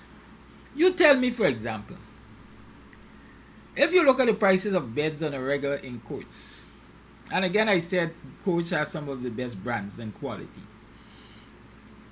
Everybody wants a bed from Courts. An ordinary rank in the Guyana Defense Force. How can an ordinary rank in the Guyana Defense Force afford a bed from Courts? A bed that might cost upward of $200,000-$300,000, when their salaries is less than $100,000. Ordinary ranks, as we call them, privates in the Guyana Defense Force, I understand are earning less than $500 a month. Take home. How do they buy a bed with that and get to eat and take care of a family and so on? So it's an indictment. Y'all remember months ago, a captain of the Guyana Defense Force was murdered, I think somewhere in North Renville area. He was working taxi. The revelation at that time, his salaries, I think, was just over $600.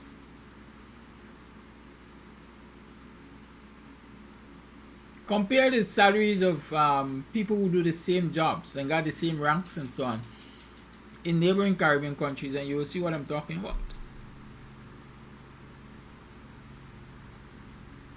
Good.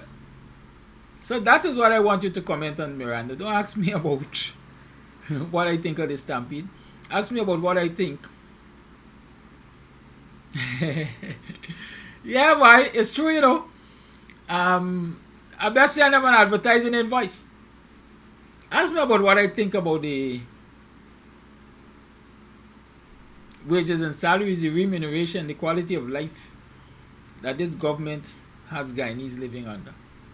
Ask me about that. I can answer that with much more ease. Good. Why are we talking this morning? What am I talking about this morning? This morning I am talking about the IPAS, the disrespect to our brothers and sisters in the armed force, in the joint services, in the Guyana Defense Force in particular. What IPAS am I talking about? IPAS. There is PASSWE. It's no secret that the majority of the joint services ranks are African Guyanese. Afro-Guyanese. No secret. The PPP did not allow that to be a secret. For all the years, the PPP has always complained that the majority of the Guyana Defense Force and the rest of the armed forces, the majority ranks are members of the African Guyanese community. They have always said that. They've tried all kinds of things to balance the army, to balance the joint services, to balance the disciplined services, as they call it, in terms of getting Indo-Guyanese to join the forces. Right? But ask Comrade Ramjatan of his efforts. Right? Ask Comrade Ramjatan of his efforts to balance the forces, because the demand was being made for the forces to be balanced. And the PPP tried it in the past. It did not succeed. And when Comrade Ramjatan was Minister of Home Affairs, he went to East Berbice. And he walked with application forms to encourage Indo-Guyanese to join the Guyana Defense Force, the disciplined services. I understand it was his most embarrassing moment. Right?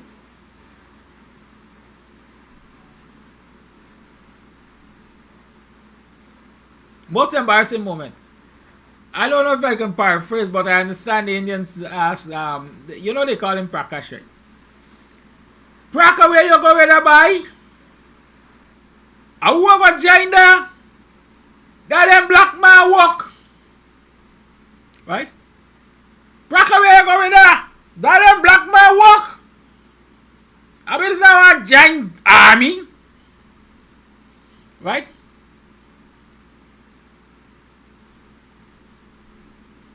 So marinate on that. Let her ruminate on that. Let her walk in. Let it sink in. Yeah, think about that. And so they've always held this position that the majority of the disciplined forces, services are black people. And they don't do much. Go check the social media posts and you will see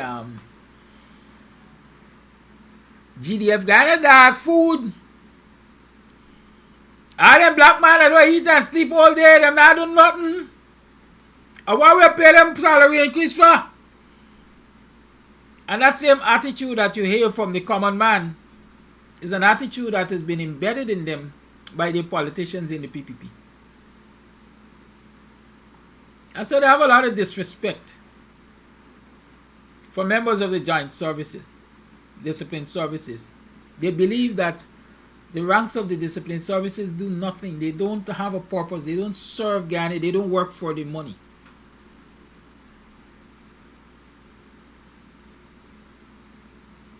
And so since they have that attitude, look at how the government, the PPP government, has over the years treated members of the joint services. They ensure that their wages and salaries remain low. I take your bet as I speak here. A regular security guard, as we like to say, one security guard working with sheriff security gets more money than a private in the Guyana Defense Force or a constable in the Guyana Police Force. Take that as a bet. I bet. I am willing to lose, but I bet it.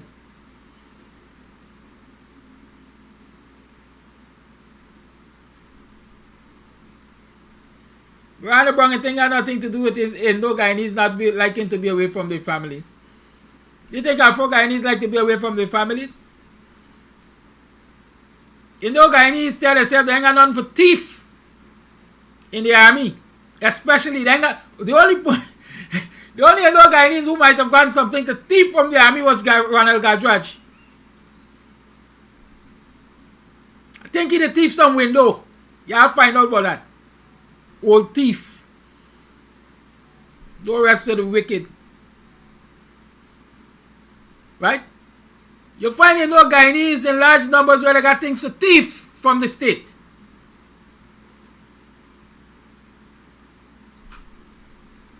That's what they like. Where corruption could work, they there. Anyhow, back to the main discussion.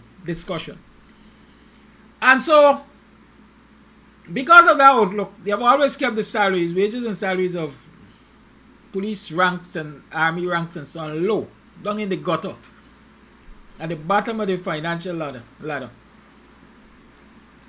That is what they've done. And I'm challenging you, go and check sheriff security, for example, and you will recognize that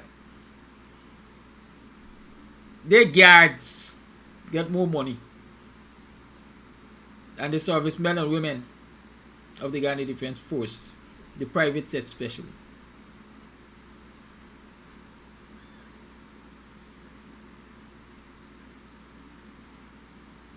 It's not by chance, it's by design. And so when it comes to critical times,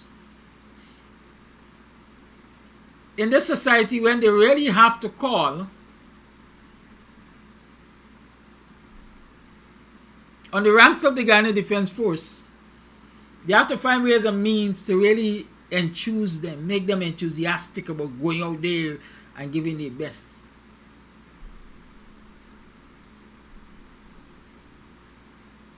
Right? So if you remember in 2020, when the Venezuelans started acting up,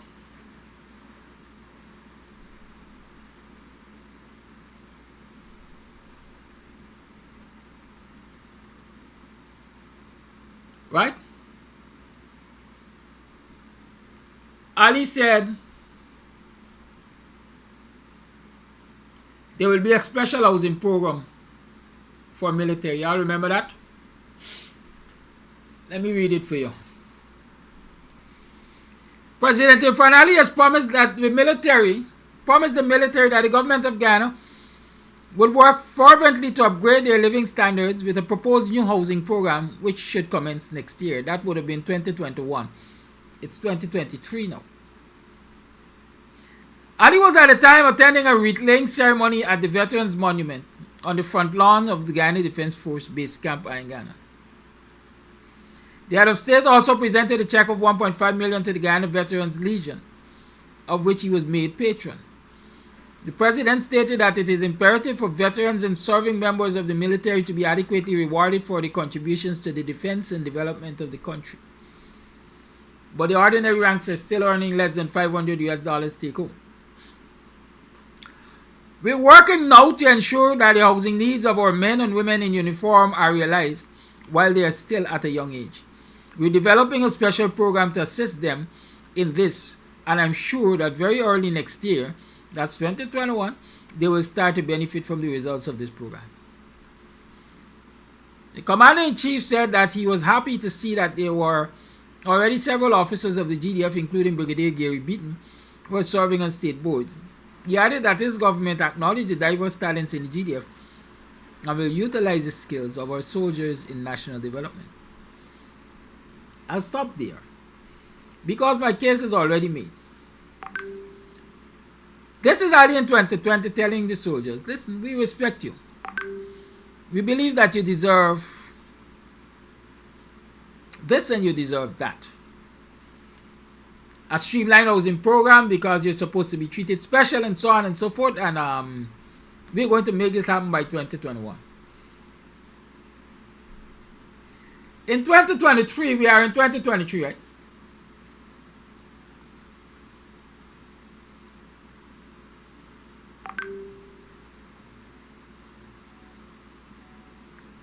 Somebody's calling me. Why?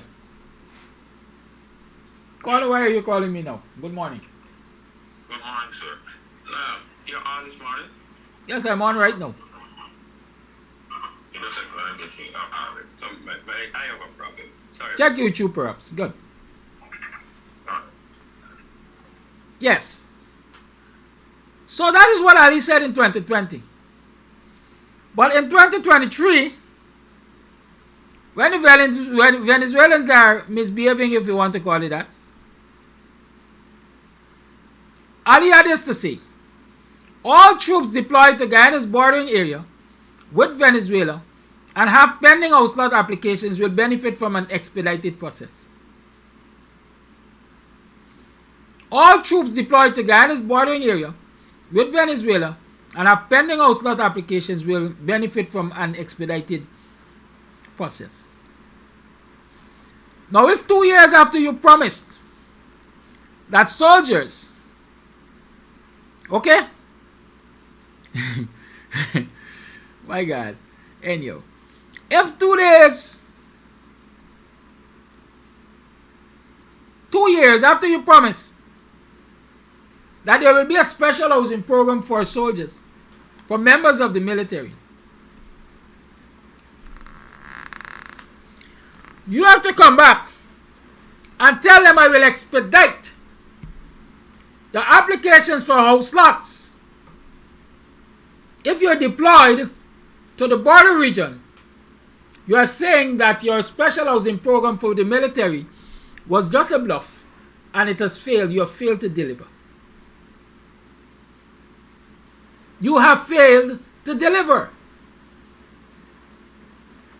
And so, I'm going to use some bad words here this morning because it's Guyanese saying.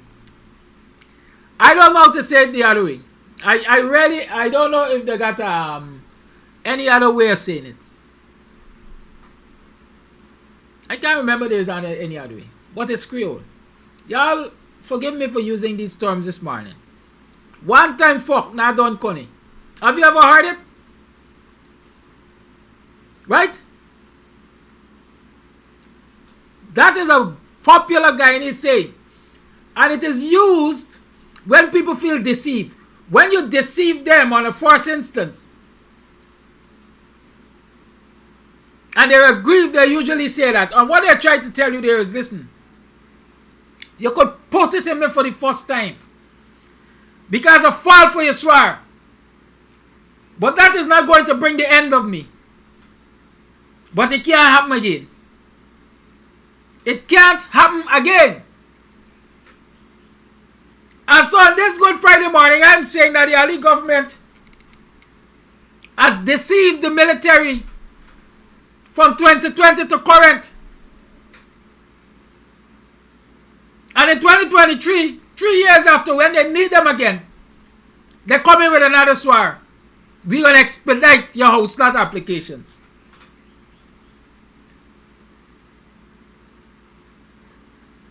Deceive me once is on you, deceive me twice is on me. So the soldiers got to know if they're going to fall for that trap.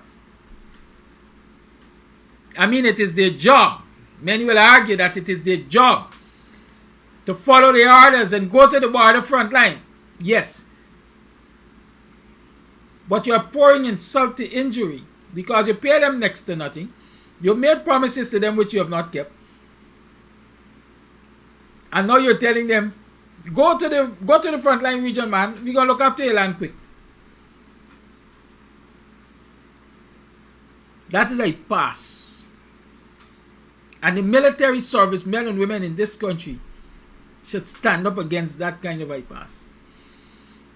There are more bypass I want to share with you. I'm showing you the entire attitude of the PPP to the military. Listen to Jack Dio.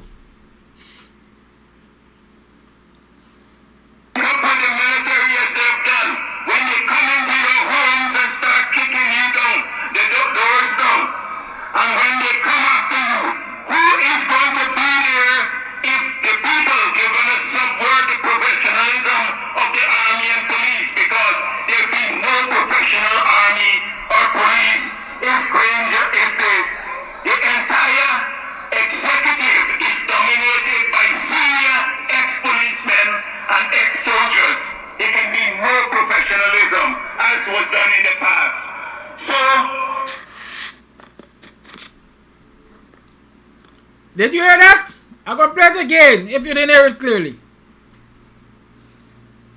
what the military as they've done when they come into your homes and start kicking you down, the doors down. And when they come after you, who is going to be there if the people are going to subvert the professionalism of the army and police? Because there'll be no professional army or police if the entire executive is dominated by senior ex-policemen and ex-soldiers. There can be no professionalism as was done in the past. So, according to Jack Dio, he also called vice president, members of the military are kick down the door people. They're going to kick down the door.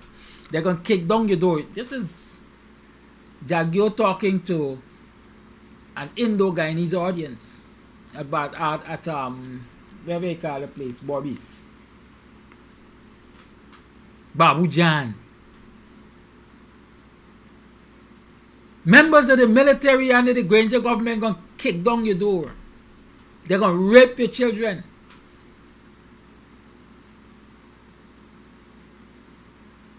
Who makes up the military predominantly? African Guyanese. So then black man in the army go come kick down your door and rape your picnic them. There's always the boogeyman they use, the PPP. But today, they're telling them same black man, go to the borderline. We're going to expedite your house lot. We're going to expedite your house lot. Every year, or not even every year, every now and again, when they want to appease the military, they come to them and they say, we're going to give you a 1 month bonus on your salary. Rana just said that Arby or whoever said the bonus is bribe. Yes, the bonus is bribe. The bonus is another form of disrespect. We are your new masters. You look to us for handouts. We will give you a handout when it suits us every now and again. Around year-end time, we're going to give you a handout of a month's salary. But we will not give you an increase in your wages and salaries to put you in a better position all year round. We're going to give you a handout at the end of the year so you could have a jolly little time. We will not give you an increase in your salaries so that when it comes to your retirement benefits, those increases are part of the calculations for your retirement benefits. We will give you a handout. You must look to us and come to us and beg like dog. Like the teachers, $1,000 in your phone and stop up.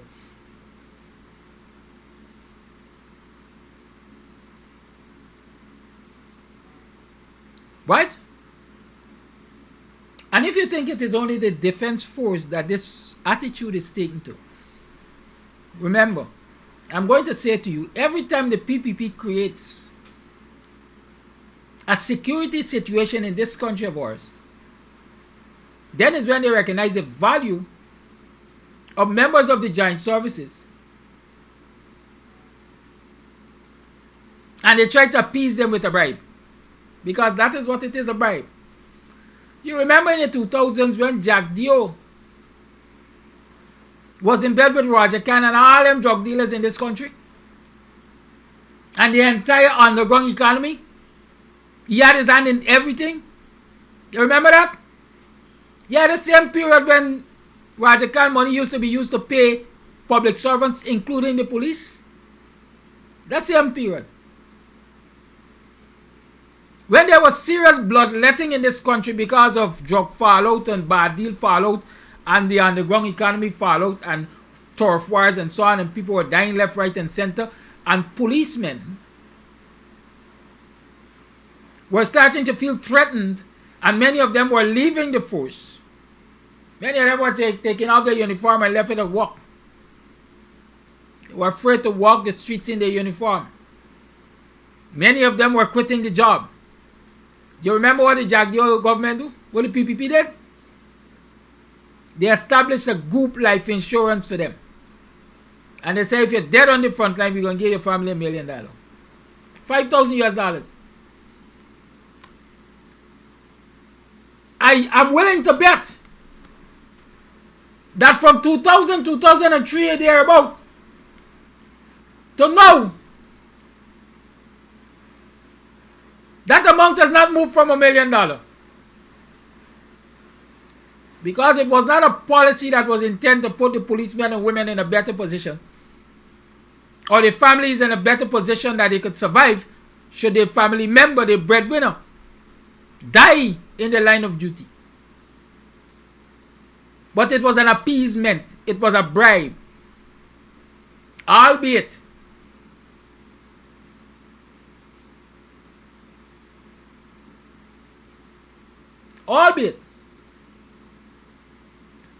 a bribe that can't really bury a debt, quite frankly. That is what they were doing to Guyanese policemen and women. The Guyana police force, again, is predominantly African Guyanese. And so, in short, they're saying to them, black man, are your life worth $1 million? Go to the front line, confront the criminals that we create as a government. And when you're dead, are your family going to get $1 million? Of which $900,000 going to be used to bury you. And they're going to see hell to stay alive on the $100,000 that left. The Guyana government is at it again, telling African Guyanese servicemen and women, are you got to the front line, got dead if the Venezuelans are really serious about killing people for Essequibo, and are your family might get a $250,000 or $500,000 worth house lot. We're less than their $1 million life insurance. But that is what they see as good governance. That is what they see as respect for their servicemen and women in this country. That is a value that they place on black lives in the discipline services. Don't tell me that they also got Indo-Guyanese and Amerindian Guyanese and so on in the discipline services. They are in a minority compared to the masses in the discipline services. So as far as the PPP considered them just like them black man, them that collateral damage.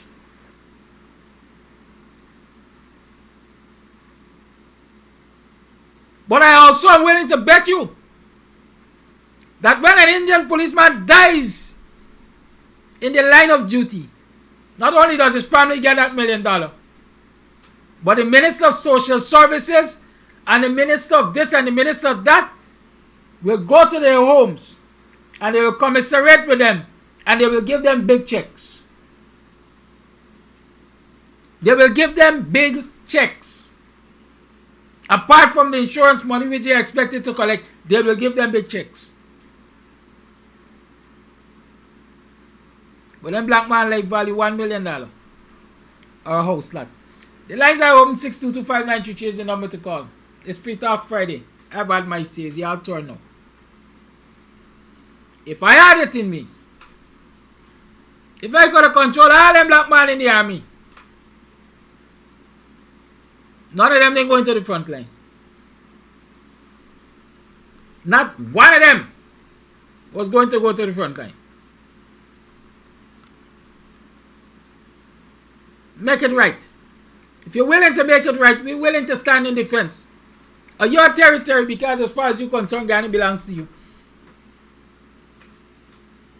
As far as you're concerned, Guyana belongs to you. I mean, a lot of people don't like to hear me say, check and see what percentage of the wealth that comes from Essequibo black people benefit from. Check and see what percentage of the wealth that comes from the Essequibo black people benefit from. Essequibo is now we own. Essequibo is them own. Call it life. Good morning. Yeah, good morning, Gaddafi. Nice topic. Now, with this promise of the install regime to the soldiers should make certain they get the stuff before anything. And the soldiers should not kill themselves to go and fight anything because it's not Norton, Granger, neither born and put the country where it is. Now they install regime. Look how they degrade the soldiers. Got the soldiers Sunday morning cleaning up Georgetown and all the dirty environs. Everybody know Georgetown is one of the nastiest place. They got them cleaning. Why are you degrading your people, the soldiers? Then the thing with what Barrett said, that the soldiers gonna kick down people doors and rape. The rapist came from his own party, raping that little girl, and she putting it out in the media. So the things that he wished and he said that would have happened to the black soldiers, the African soldiers in the army, fall squarely on his own doorstep, and he cannot talk about it. The other thing, well, I would like to send out condolences to one of the soldiers who appear on your program, Emily. She has lost another family relative. Then the person was being shot anyway.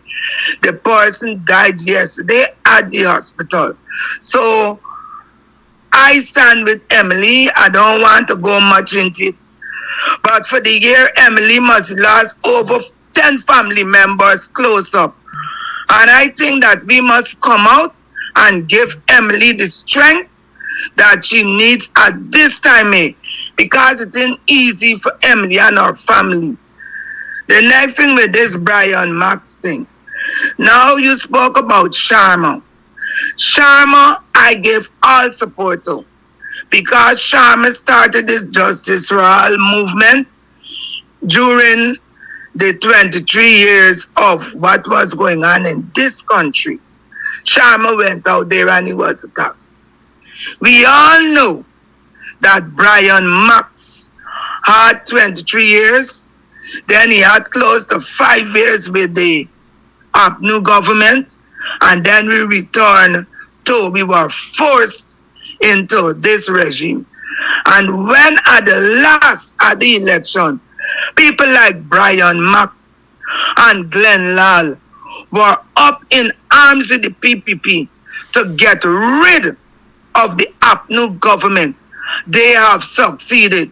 So that what happened to Brian Max, and if anything like that happened to Glenn Lal, people, y'all should not waste your time to talk about them, because they saw what went on in 23 years.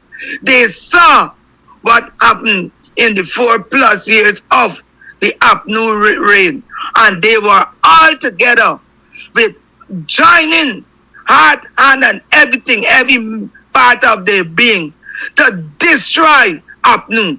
So if APNU, the first APNU, whatsoever got on the plate, we as APNU supporters and members, beef no got bone and dog no business. So let Brian Max try.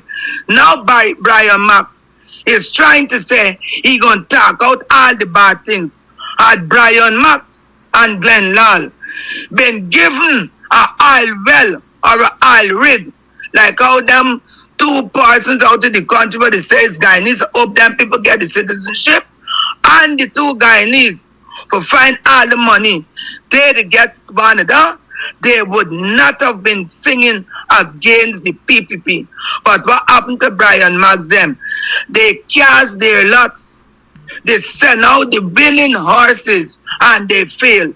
So what are you going to do now? Fall back on the stupid black people, now Africans, the black ones them. Because I'm an African, they can't catch me. And look for the sympathy of us to say, oh, they're doing no good. They were answers of making certain grain to come out and the PPP taken. And whatever the PPP do to them, it is good. And when it comes to the soldiers, they have got to make certain. Don't let Barra tell them we giving you land. you run gun. If God forbid the war come up and they lose the life, but rather gonna say, like when did the God campaign $40,000 for pensioners, workers gonna get 50%. And when one of the ministers get up and say that they never had that in their estimation for a living wage for any public servant, they will say, oh, we didn't make arrangement. And when we finish with Venezuela and we get them off our backs, they will not uphold what they say, because they're going to say, oh, that was because we were in dire straits. But y'all got to go back to the drawing board and wait 50 years to get a piece of land. Or we going to put you in the new fowl farm where we building septic tank in your house, your living room, and when you there in your bedroom, your foot hang outside, and your children got to live on the house top. Like the grass of the ground, the house top, and the woman, they put you out their feet. Bye-bye. And I like how you talk the language you give them. You got to give them a Jerry Springer. And I'll tell you, Kedaki, Joe Biden does cause just a nasty, and people love him. And Guyanese like to emulate, and they like the wicked things were going on in America. As to the couple fools that who went at courts to buy Black Friday, they copy everything. I ain't hear me buy casual and the rest of friends them talking about fall season and the winter season. But you wait when next year may come, they're gonna get summer. Only summer. So guys, need to copy everything what goes on outside. Bye-bye. Bye-bye. Call here live, good morning. Call here live, good morning. Yeah, a blessed good morning to you, Mr. Kadaki. And a blessed good morning to the rest of the Guyanese nation, all the viewers and listeners. And a blessed good morning to your program. I'm just going to be a little brief this morning. Mr. Kadaki, I'm calling upon all the righteous-minded and hearted Guyanese people. Please, just listen to my little stupid advice and take it on board. And see if it might make a little more sense somewhere along the line as you reconsider what I'm saying. Guyanese, please. When we put God into something, or God is involved into anything that we are doing, human being in general, it means whether through prayers and through our devotion, our submission, our commitment to Him for the power of the Holy Spirit to function. God work in mysterious way, which means way that we human or carnal cannot fathom at times. And what I'm saying, He can use even those who you perceive to be your enemy to become friend, to make victory for you. That's how God work go. And so why I'm saying this, I am not saying Guyanese to embrace by a mark and stand behind and do all this. I am not in that form or not against nor for. But what I am saying, you Guyanese, y'all be in context. Become mature physically, spiritually, and mentally. And be very careful of vengeance and malice and envy and jealousy and vindictiveness and these things. Why I'm saying this is that we have got to be very controllable in what we are saying and what we are doing. And if we are asking God to make a way, we have got to make the room that God can make the way. We have got to do what we have to do and allow God to do what we cannot do, which means it's supernatural, which means He can use, as I said before, those who we are not pleased or we do not think should come on board. He can use them to help bring victory, because that's how God works in many and most cases. So if Mr. Brian Marks is speaking out, if he is venturing out, it is called exhaling. If he's letting out what is in him, while we know all the secret, everything, let it come out and stop saying, well, we ain't gonna support or we ain't gonna this or we ain't gonna do.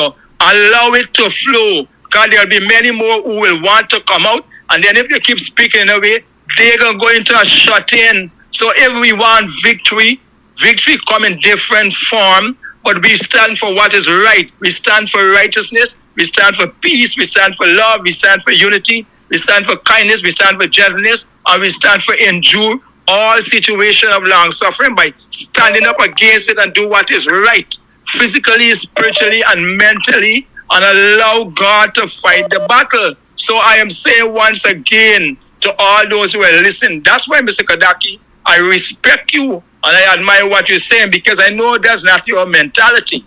Because you perceive things and you assess things and you take them into context. And that's why I continue to admire your way and choice how you make decisions. It doesn't mean that you're supporting or embracing wrong or wrongdoing or evil doing. You are challenging them and you are opposing them, which is right.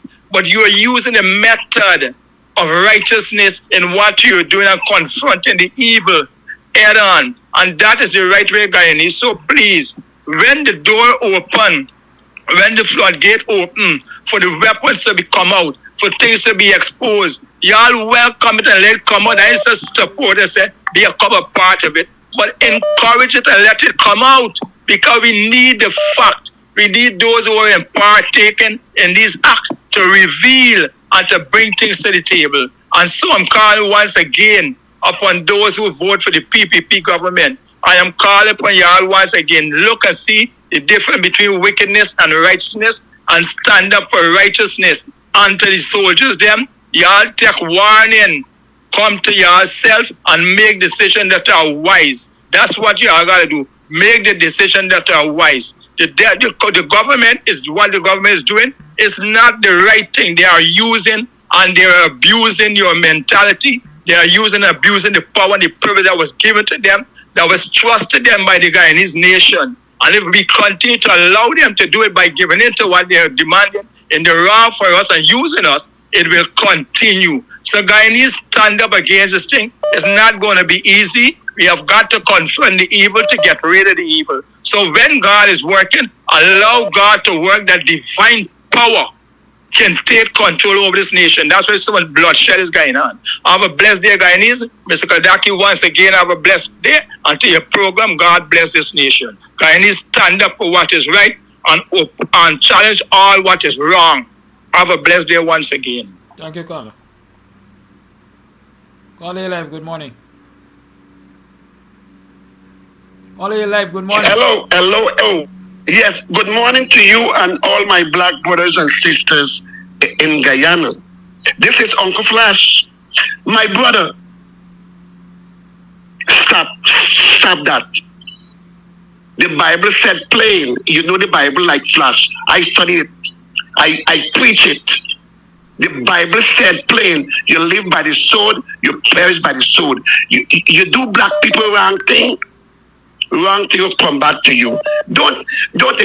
I am agree with anyone who said let Brian Max face his late 50 class, because he was there encourage Jack Joe them for do black man wrong thing and bad thing and punish black man. Late 50 class. And you on the lane, Uncle Flash give you 1,000 thumb up what is saying today. You're right. I'm with anyone who say let Brian Max face whatever coming to eat. The word of what I was made to understand.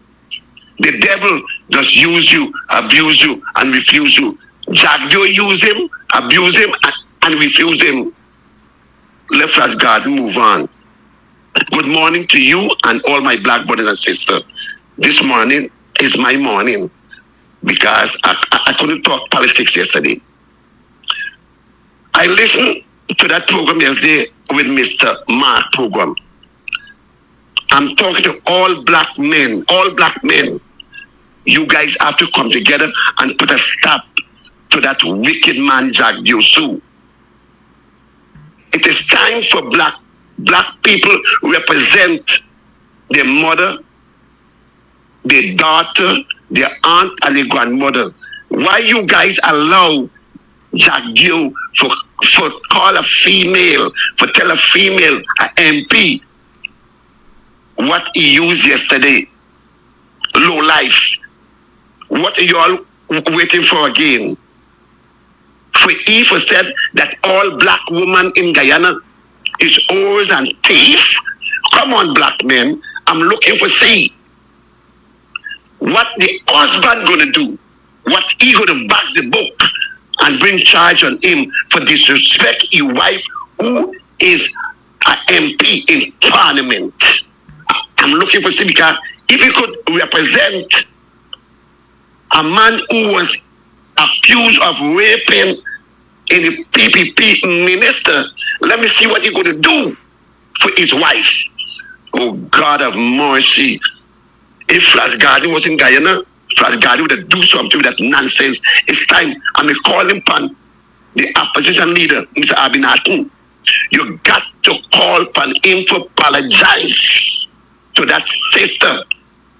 And if you don't do that, Abinatun, listen to me, it will be on you in the next election. You got to stay out. And if you don't apologize, stay out of parliament.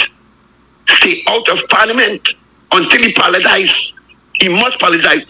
And the teacher union, the union, call upon him for apologize or keep it, teach them out and nurse. You have to go to work. Take care of black people first before you take care of any Indian people in the hospital. This is not racial. He's showing his people them how to control, and you could do and talk anything black people. Bonham didn't disrespect and allow us to disrespect no parliament woman like that, no poly woman like that. Desmond Prasad never allow anyone of his members them disrespect a parliament poly woman like that. And David Granger, why we black men allow this to happen day and day and day on? We got to put a stop to Jagdio. We got to put a stop to him. And I do hope Granger listen to Flash Garden or somebody call him, tell him, you see what you bring? That little black sister from Borbies was said, oh my God, what will happen to Abid now? Granger, it's time for you as an ex-president, speak out. Speak out of this nonsense. What next he going to do? Call our black woman them, mother and grandmother and daughter, whores and thief. We got to put a stop into it now. And we call upon Abinatun, come out and call upon him to say, hey, you got to respect. Don't go to parliament. And if you don't want to pay y'all, take him to court. Because when the Constitution tell them that they got to go in parliament and give a recount, it's a plane, he's not going back, but Granger was paying him. So y'all have a pint for show the judge, Chief Justice, Roxanne George, you're going to sit back and still represent Jagdio when he calling one of your black. How these first ladies, how Philip White feel for see he disrespect a black sister, call her low life. How Joe Amitan wife gonna lay down and pray to God and say, God, I love you. No. Set it right. It is shameful and disrespectful to the highest now what Jagdio is doing to black people. He's teaching them calling people, this is the way you have a control. You could talk to them. Talk to black people anyway. When I object, I'm going to leave the program just now. When I object that when they talk about come together and fight for our country, I said the MP them supposed to leave parliament, but all of them sit down and knock and support them. You see today, them using black people every day. I do hope James Bond and your wife here when he call our black sister low life. I do hope Philip, the Prime Minister wife here when he call a black woman low life. Oh God of mercy. When we going to get it right and stop supporting this? Oh, okay. By the way, let me take a pin. Box the people, you guys sit down and listen to Jagdio. I do hope. Are you listening what Jagdio call a black woman low life? You know what low life mean? You're low life dog. You're good for nothing. Black people is good for nothing. If he call a black sister low life, he talk to all black women in Guyana low life and where y'all with for he tell all black women that they means whores, tell your daughter them is O's and all this nonsense. Put a stop into it. The teachers union supposed to call a strike for no teachers go to school. And the nurses, if I do decide to go to work, take care of black people first because of the word he called all of you guys low life. Oh yes? Well, we go show you what low life mean. And I've been asking, get it right now. Get it right now. You got to call him to apologize as a, and if you don't apologize, you don't go back into parliament. This man is ridiculous. Ridiculous. Disrespecting black people and the black men them. And then to the end he said, oh, there's a lot of black people voting for PPP. Black people, are you here? This shows us them. Are you here what he call a black sister low life? Are you supposed to dunk gun? And one message before me go to all the soldiers: do not be in 5 and 10, not even 2, because you go pay one dirty black man for blow and kill you up because you want to stable control the island gas. Be careful, soldiers. Are you supervisor and boss? No. We will stand apart. Don't stand together because Jack Joe ain't wicked anymore. He's not wicked anymore. He's rotten and stink. He got pay a black man for blow up 10-6 soldiers at the border and say, oh, it's an accident. My goodness. It is not my program, but I got to go. Thank you very much. Have a lovely weekend. And make sure you take hot meals for my mother tomorrow. Today, I don't want no cold meals because I'm not paying for no cold meals. Okay, my friend? Thank you very much. Have a lovely weekend. Thank you for your call. Call your life. Yes, good morning, Mr. Amsterdam. Good morning, all Guyanese, and good morning, everyone in the diaspora. Great points made by everyone. Everyone has a right to share their views based upon how they see it.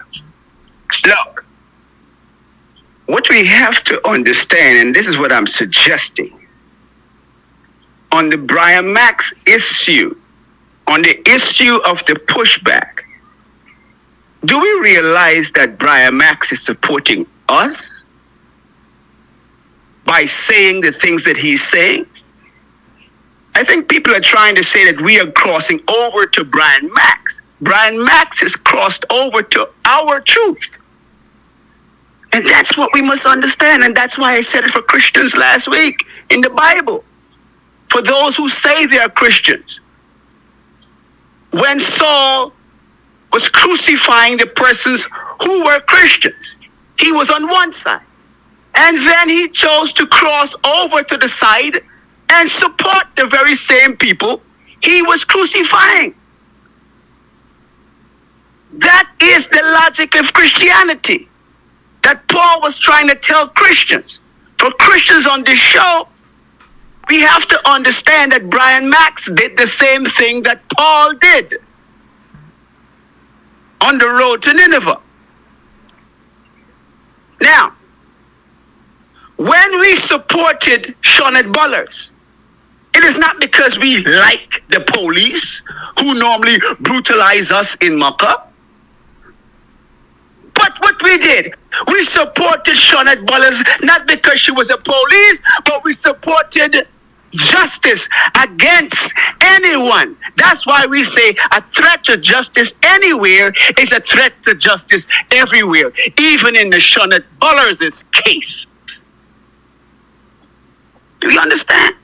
And we have to be able to discern when truth is on our side and when something is in our favor.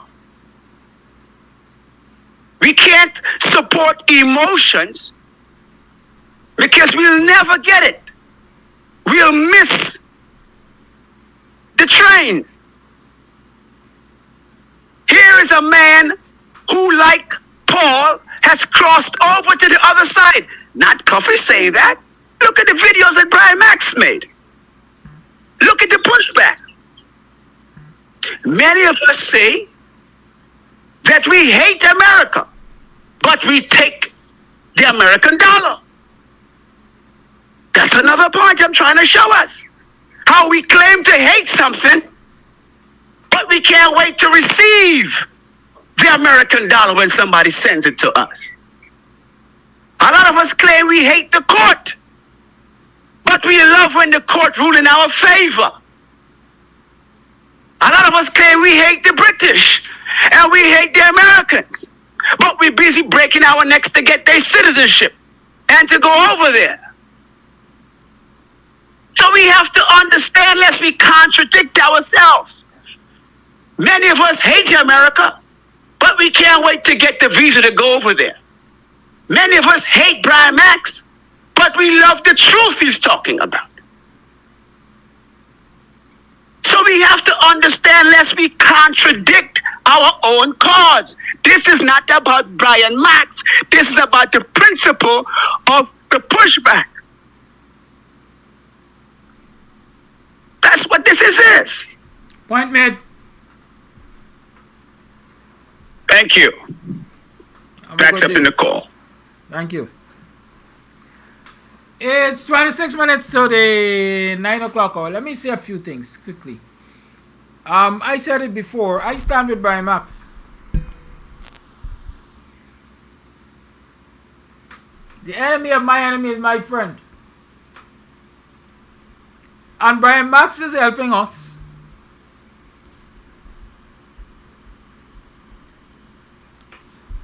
to reveal who Jagio is and who the PPP is.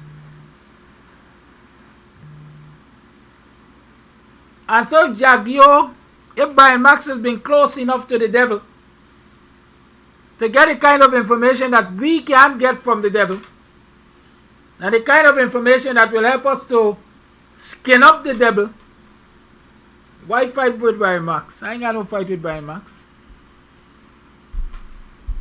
Brian Max is doing a darn good job. Every time we speak about the wickedness of the PPP and Jagdio, they say bring the evidence. Some of us had a difficulty getting the kind of evidence that Brian Max got. And so Brian Max has brought the evidence, so he's aiding our cause. Why we want to beat up on Brian Max? I don't see the point. Excuse me. It's like we say, come join us. Excuse me. Come join us. Come join us. Come as you are. But when you come as you are, we're chastising you. Makes no sense. Excuse me. And that is what I keep saying. Some people believe that because you're on opposite sides of the political aisle, or because you've been on opposite sides of the political aisle, you have to stay there all the time. Sometimes some people get an awakening that they were standing on the wrong side of history. And you have to make changes in order to correct history. I see Brian Max as one of those persons. It's not the first time it's going to be done. Cameron Ramjatan was once with the PPP. The FC welcomed him. The coalition welcomed him. Moses Nagamotu was a top gun in the PPP. He left, or he was pushed out, whichever one. He brought value to the FC and value to the PPP. So sometimes we have to stop being petty, because that's all I see it as, petty. You have to look past the messenger sometimes and look at the message. Is what Brian Max doing helping our cause? Yes or no? Once the answer is yes, I welcome you, Brian. Continue doing it. It doesn't mean that I have to be in bed with you, but I will give your voice the opportunity to be heard. I will support your right to be heard. Call it life. Good morning, Kazaki. I endorse what you just said and what Coffee said earlier. In this life, you will find that some people may be sucked into an organization, and when they realize things aren't what they think things should be, they will backtrack. There are lots of people who are in PNC or who are in the opposition who are potent with the PPP and they left. That doesn't mean that because they left, you have to treat them in a certain way. Brian Max wasn't with the PPP in terms of membership, from what I understand, but he did things to support what he thought was right for democracy. It didn't turn out to be the truthful thing because he himself got information which showed that the PPP were the riggers. Barring that, forget that. He did that, it's finished. Now he came out and he's given the opposition pertinent information about what was in the belly or what is and continues to be in the belly of the beasts. Why are they now trying to force him into a corner by himself? What Jagdew expects, because that's why Jagdew behaved the way he does. He knew what some in the opposition would do. Like some of the earlier callers, they just push him in the corner. You weren't good then, you can't be good now. That is how life is. People's mind change based on what they see and what they perceive. You got to let this dude do what he's doing, use what is necessary for what he's doing to make the cause for the opposition stronger. Look, Ranjatan was a PPP. He is the head of the AFC. Since that thing took place yesterday, this bashing of Cathy Hughes, did Ranjatan say anything about Jagdew's belittling or attempting to belittle Miss Hughes? Have we heard anything from Ranjatan yet? You see, we don't want to make this thing look like we are nitpicking or handpicking who should say, who shouldn't say. It is on decency. It is for decent people to come out and talk when indecent things happen. There are lots of people in the opposition who can come out and talk. Why is it that it must come from Orbie Norton's mouth? The others out there. There are others out there, but they always have this notion. He's the leader. He's the leader of the APNU, AFC coalition, whatever designation you want to give him. But there are others. We haven't heard anybody from the churches who came out. We haven't heard anybody from the other institution which is supposed to protect the rights of female or Guyanese in general speak out. What about those women organizations? Nobody said anything. Nobody said anything. So we gotta take stock of what we say and how we do things at times. Whatever assistance we get from whomever, examine it, see where it works for you, and you go with it. But to come out here and bash Brian Marks and trying to pin this scenario on Orbie Norton not being proactive with respect to what Jagdew said, look, man, we have many more people in the opposition other than Orbie Norton. He has to be very calculative right now. And if there are other things he's focusing on, doesn't mean that he doesn't take umbrage to what Jagdew said. But there are other people in the party as well. There are other people in the opposition. The opposition is not only PNC. It got AFC. It got WPA. It got all them little fringe parties. Point made. Don't you put WP as a fringe party? Your point has been made. Have a good day. No. Raki did not say WP is a fringe party. I called WP. I said PNC, AFC, WPA, and other small fringe parties like those which this guy who was the deputy speaker, who don't say anything wrong against PNC, the PPP at any time. I made sure I called WP as one of those major ones. Good. You have a wonderful day. Thank you. The lines remain open. 6225933 is the number to call. You tune to the Guyanese Morning Time. I am your host, Kidaki Amsterdam. Today is Creole Friday and we got shine rice and grilled fish with some sweet and sour sauce. Let me tell you something. You can't miss you can't afford to lose out on today's menu. But you know what happened? We're not taking any more orders. Yeah, we sold out for the day. Right? So you can book for next week. Start ordering for next week. Next week we come with another Creole style food, It's Creole Fridays. Voice note here for you. Good morning, Mr. Amsterdam. Thanks to be so informative. The PPP party, it's a communist party. They don't believe in democracy. They don't believe in democracy. Look how the way when they're in power, how they rule. By fear. Have the people in fear. All what they want is power. Power to dominate. Power to corrupt. Power to thief. And they're not, most of them are not patriotic. Guyanese, Indian Guyanese, all the ethnic groups, we are all Guyanese. Guyanese, and the natural resources in Guyana belongs to Guyanese. It doesn't belong to Jagdeo, Ali, and all of their cronies. It belongs to Guyanese. And the people of Guyana should stop sleeping and wake up.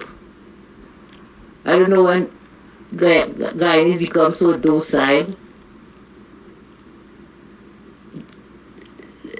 In regards to Mr. Max, you don't mind the evil for evil. If he wants to talk, let him talk. Let him talk. It's in his conscience. He knows it was wrong what was done during the 2020 election. So let him talk. Caller, thank you for holding your life. Caller, your life, good morning. Yes, a blessed morning, Brother Kadaki. And listening viewers. I'm on the program this morning, and so I'm listening to the different views. I tend to go with the brothers who spoke earlier on. Starting with Coffee, right down to the fellow who spoke just before this last caller. They have made some very valid points. I think Guyanese are beginning to be mixed up with the confusion concerning Guyana politics. Because it seems as though there's a great confusion concerning Guyana politics, and people are more narrow-minded than broad-minded. And so most Guyanese are not seeing the day of light. I would first like to deal with our soldiers. I think this regime has been extremely disrespectful to the military. Number one, that many Guyanese might not know, to promote the fellow who they promote presently as the head of the army, they have seconded eligible, much more qualified soldiers into ministries which make them docile. You have guys who did tremendous international courses and came home with flying colors. They pushed them in Ministry of Home Affairs, Ministry the Prime Minister, and all those places, just to make way for this square peg that we have as the head of the army.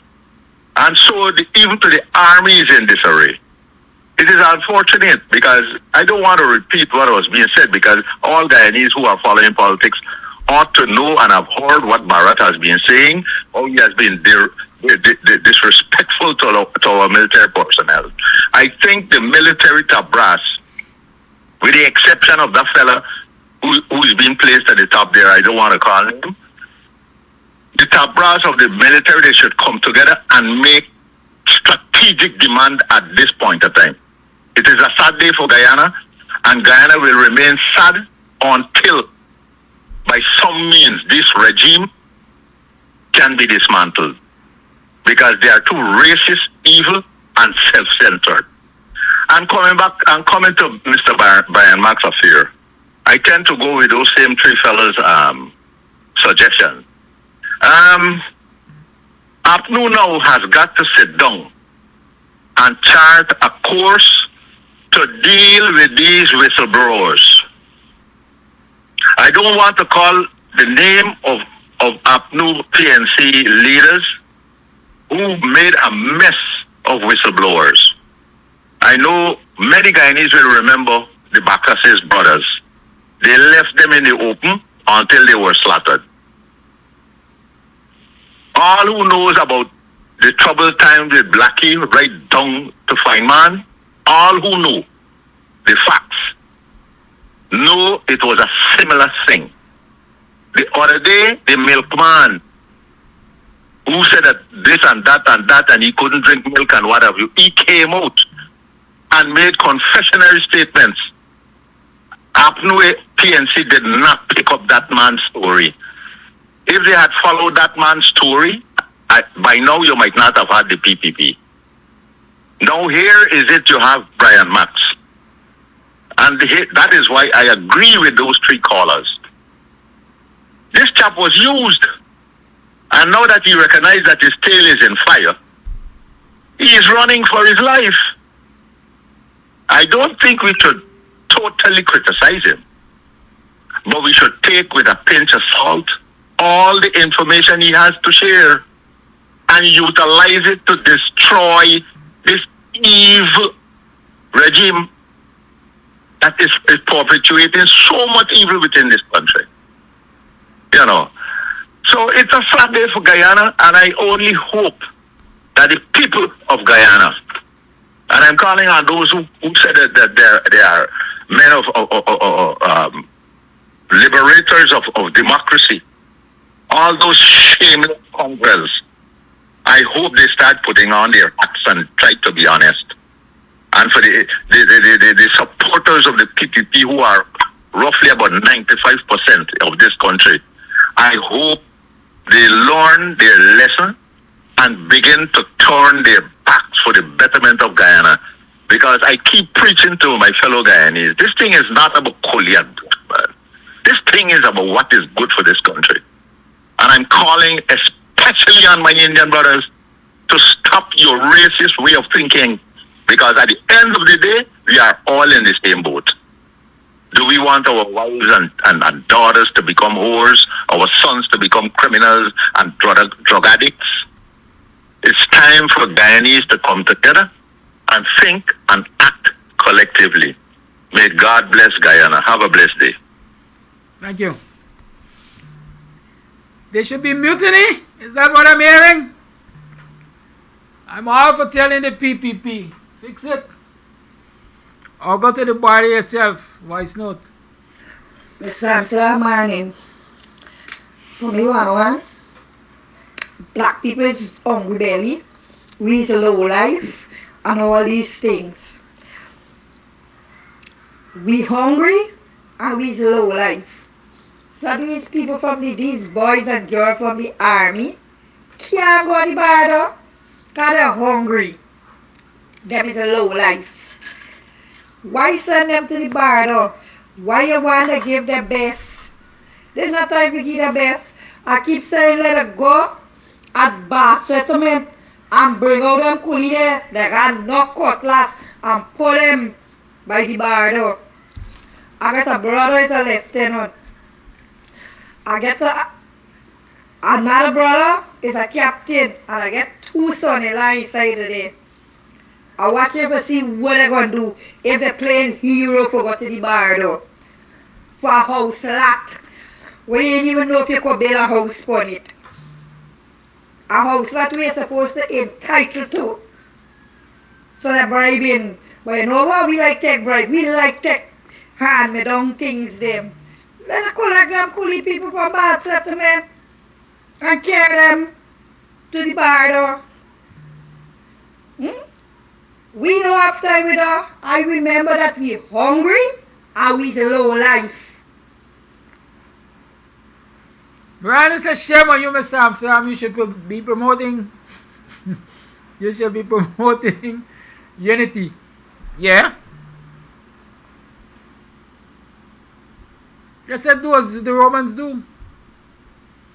When you are in Rome, do as the Romans do. And so if I'm in Ghana and the government of Ghana is promoting disunity and discrimination, what should I do? Huh? Then I don't be the bigger person in this one. I can't be the bigger person in this one. The fight must be joined. And the fight for equality, fairness, respect. Good morning. Is what I'm joining. I'm joining our fight against Venezuela. I'm telling y'all again, the biggest fight we have to fight is against the PPP. Get rid of them, and 99.9% of the problems in this country done. Call it live. Good morning. Good morning, Kadaki and listeners. I have already spoken about the disrespect meted out to our servicemen and women. It's not right. And that land, it's only a promise so far as I understand. It's a promise. Servicemen and women want more than a promise for a piece of land. They want more than that. And the fact that this government, Ali and whoever, could run to the family of those soldiers and say that, okay, you get a piece of land. What happens if they die? What measures are in place for their families, for their children? I haven't heard anything about that. What happens to the families of injured persons? I haven't heard anything about that. Remember, the servicemen and women were supposed to go out there and rape people in their beds, according to Jagdio. So why now do they expect our servicemen and women to go out there? As it pertains to the disrespect meted out to Mrs. Hughes yesterday, it started in Parliament with MP Natasha. Sherrod was punished for standing up against the disrespect. I have a big thing about disrespect. We ran out there, we as women and some of our men ran out there to represent a female who turned around and disrespect us when she alleged that she was raped. She bit the hands that fed her or supported her. So where now is the support for Mrs. Hughes? As far as I'm concerned, no. Mr. Hughes is supposed to be coming up with something for defamation of character for Mrs. Hughes. The monster has grown. I would like to see our women doing something about it, putting a stop to all of this. And I want the service women in the said army that they're looking to send to the border. I want the same service women to take note of this. I want to see the Mrs. Hughes' counterparts in Parliament saying something about this. What about the members of the WRSM? What about the members of the female attachment of the AFC? Everybody should be standing up because it's not getting better, it's getting worse. Jagdio holds his press conferences and disrespects everybody. It is time it is stopped. It is time people do something about it, especially our females. Thank you and good morning. Thank you for your call.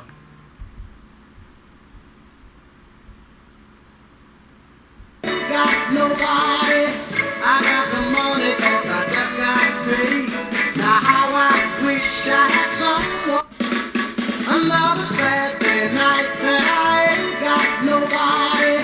I got some money 'cause I just got paid. Now how I wish I had someone to talk to. I'm in an awful way. Dig this. I got a town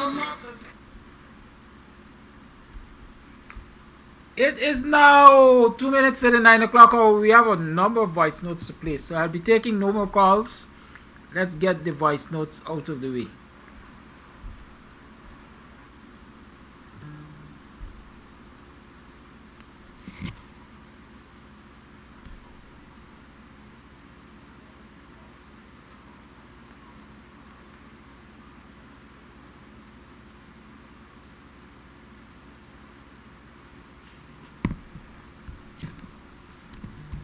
Hi, Kadaki. Good morning.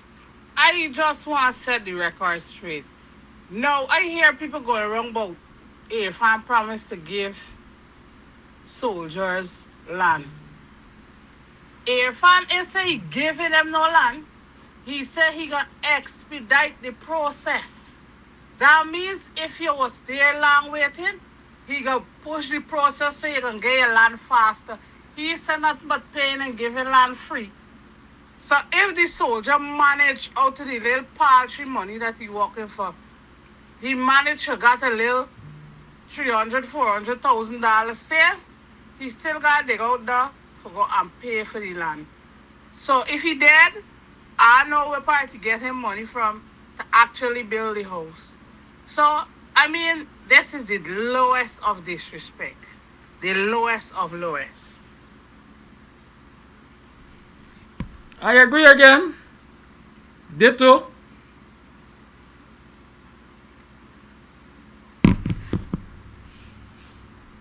Hi, good morning, Mr. Amsterdam. I could remember Mr. Farrakhan making a statement. He said to be racial is a good thing because to be racial is to love your own. And black people is the only set of folks who aren't racial.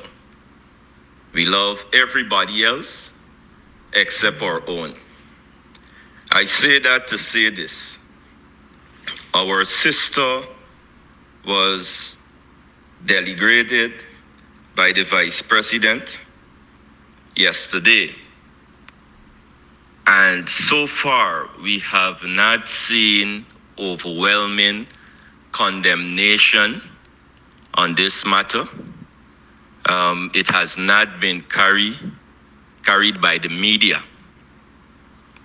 On the other hand, folks are getting in a frenzy over Brian Mack's incident. I'm not condemning violence. I'm not saying that we should not be concerned about that incident. However, Brian Max has been flip-flopping. One time he said he has all of this information, but yet we are not seeing anything being leaked. And if he doesn't have the evidence as he claimed to be having, all of his statements adds up to libel.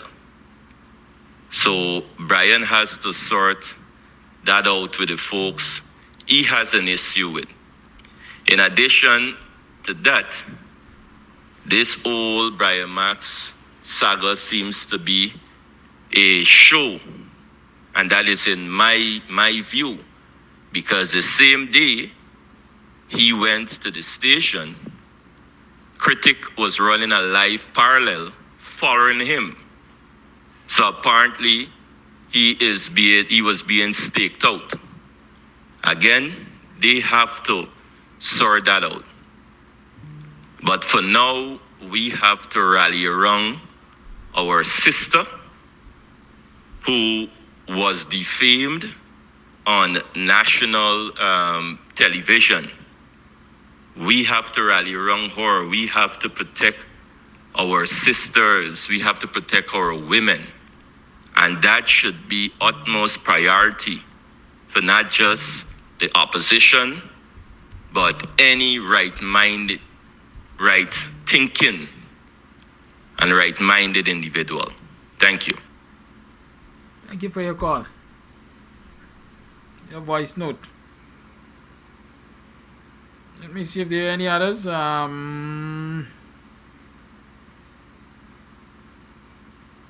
Doesn't seem so. Oh, here's one. Good morning, Kadakian listeners.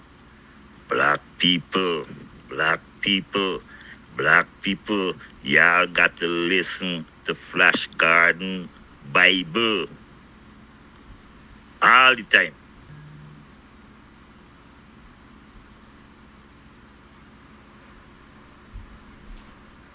Okay, I think that was the last voice note for the day.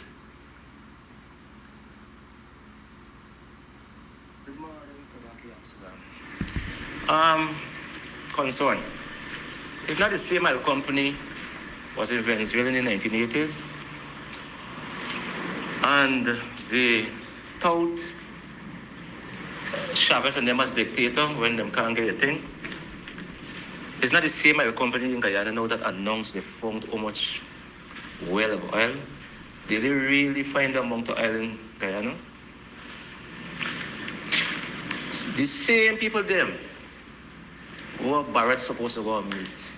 They already set the stage, they already put the narrative out there to make people believe they find do we know they find out this island Guyana? That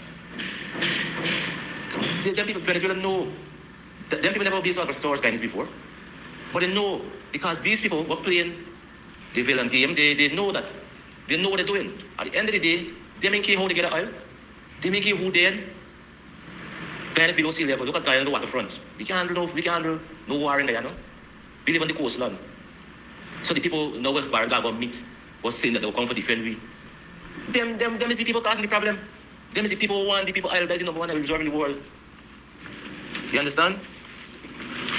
But we can't see it when they don't put out the narrative and the guy even to be owners be working for them. Even to our owners be working for them. Because lack of knowledge. We don't know what's going on. But it's we gonna do it at the end of the day. We gonna be it at the end of the day. Not Venezuelans, not the Americans. Because the Americans want it at any cost. They make your whole life last. It's we gonna have families about it. But something not really happen to Guyana, but Guyanese come to themselves. Because we have a lot and we are fighting.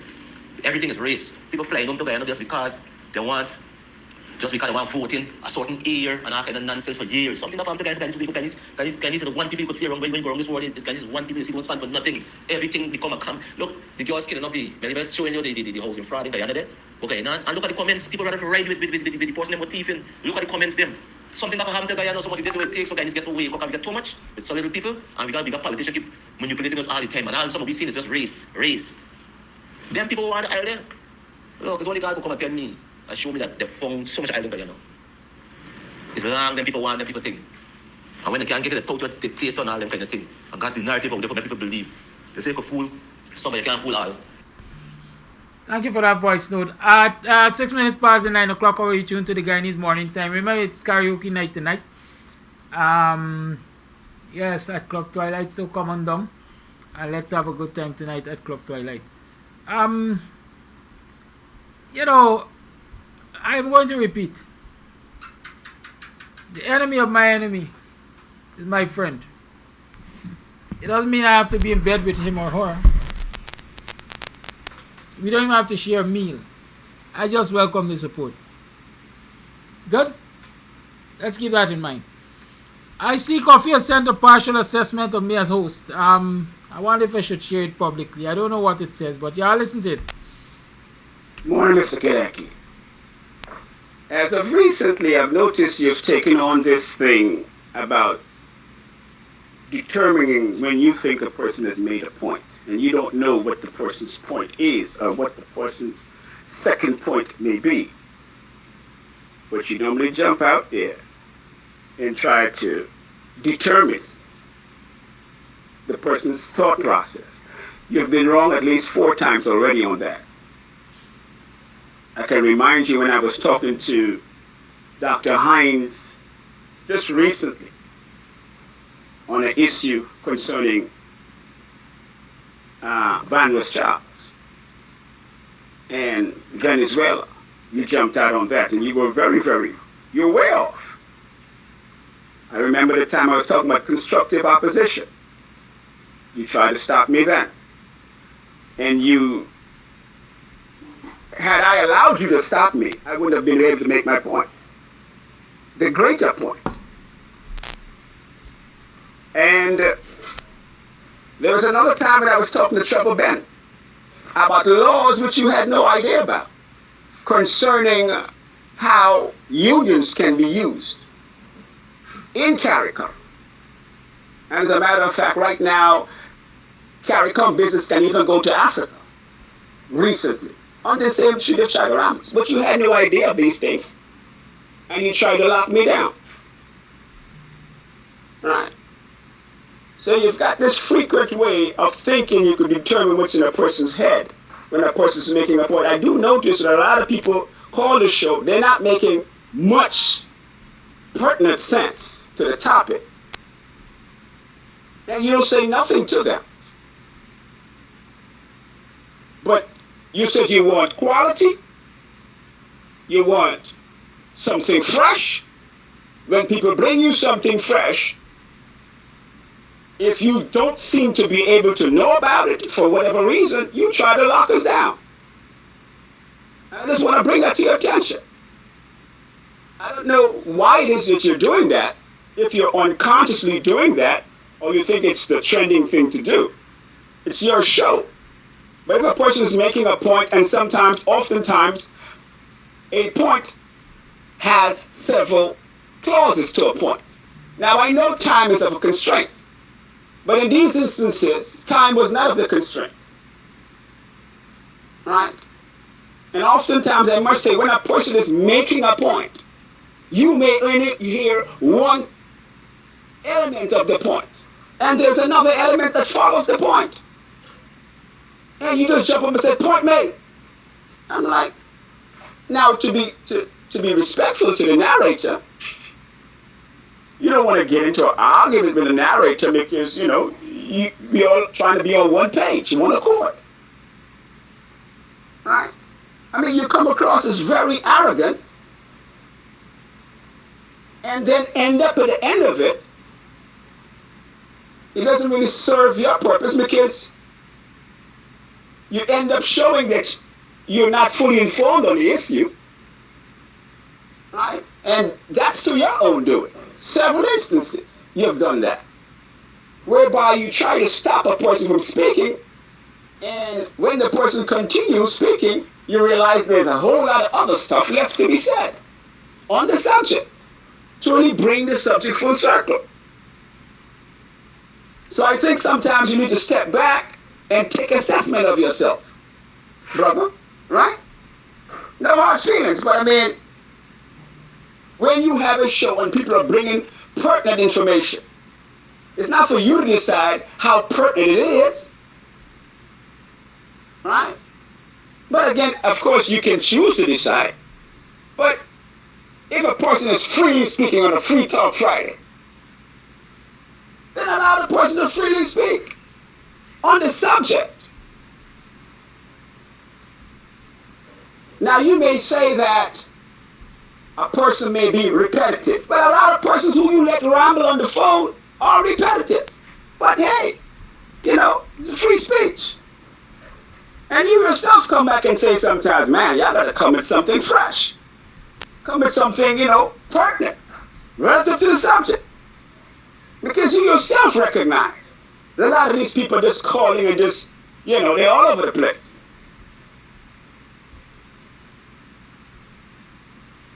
So I just want to bring that to your attention, my brother. And repetition at times is a tool. Repetition at times is a tool. Because a lot of things that people talk about, some people don't get it on the first go. And you may have to swing it another way. After just said it, you have to swing it another way so people can, okay, I see what this brother is saying. Anyway. Take care. Thanks for accepting the voicemail. Good, with that voicemail played, that voice note played. Let me start by addressing Curtis George. Don't fault Coffee here. Coffee sent me a voice note.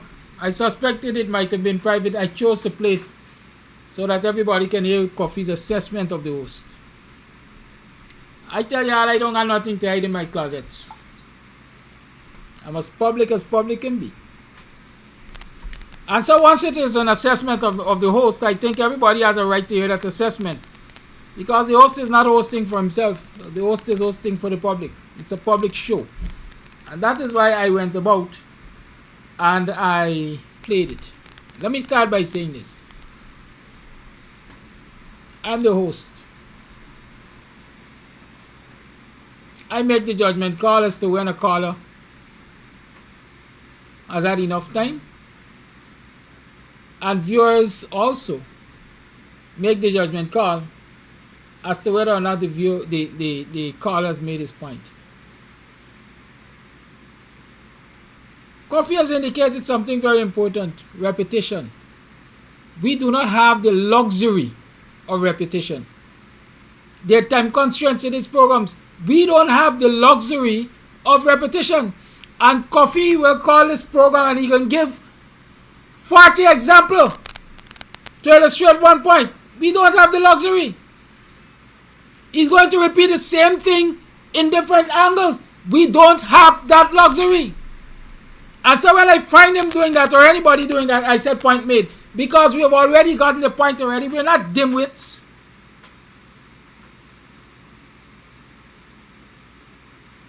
And so if I say point made when you are repeating something, then you have an option. You move on to your next point or you disconnect. That's your choice. But I usually say I'm not the smartest, like I'm not the brightest bulb in the room.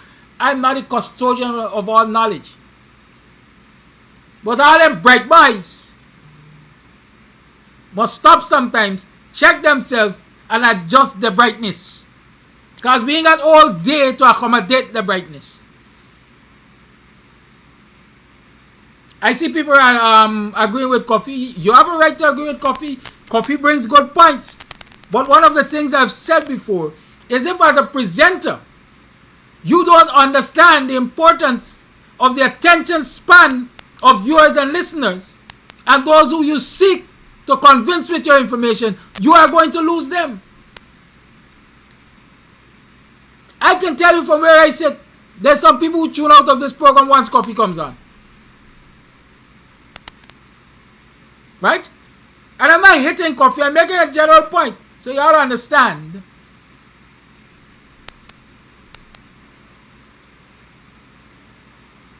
And I'm not stopping anybody from presenting information. But I'm saying it must be concise. If people want to get more in depth, even when I'm presenting, for example, on the business Thursdays, I say to y'all, this is just whetting your appetite. You want to know more? Go and research what I spoke about. Because I know I don't have forever to speak to you. By the time I get to a certain point in time on this program, I tell myself it is time to shut up and I open up the lines. I have so much more to say. But what I do is in between, intermittently, I might add information. So I don't feel, I know, and I'm taking it as that. I don't think Coffee intended to insult me or anything with his assessment. I don't think Coffee wanted to break a war with his assessment. That's his assessment. I could have listened to it privately and I could have responded or not responded. But like I said, this is a public program. This is an assessment of a host of a public program. And I believe the public has a right to hear that assessment. I didn't even listen to it before playing it for you. So all of us are the contents of it at the same time. And I stand by my position. Anytime I find you being repetitive, I will tell you point made. Yes, repetition is a tool to drive the message home. But how much repetition can we accommodate on a program that has a, let's say, 1 hour calling time? Y'all get a lot of privilege. Because on other programs like on the radio stations and so on, you don't even get 3 minutes to talk. You have to find a mission where you couldn't get 3 minutes to talk. So count your blessings. And with that, I will leave you with Bob Marley. Because that is what came to mind while I was listening. The assessment.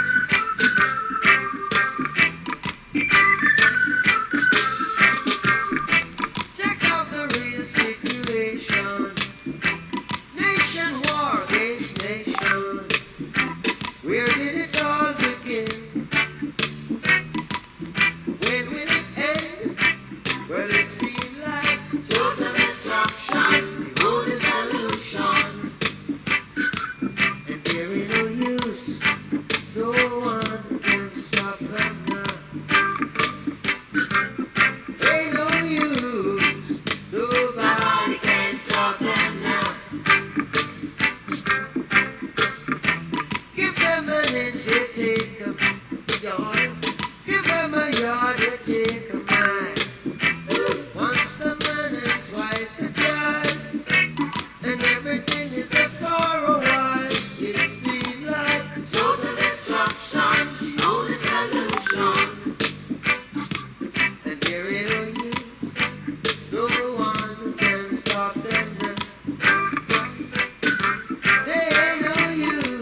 Yes, karaoke time again at Club Twilight. This and every Friday, come on down.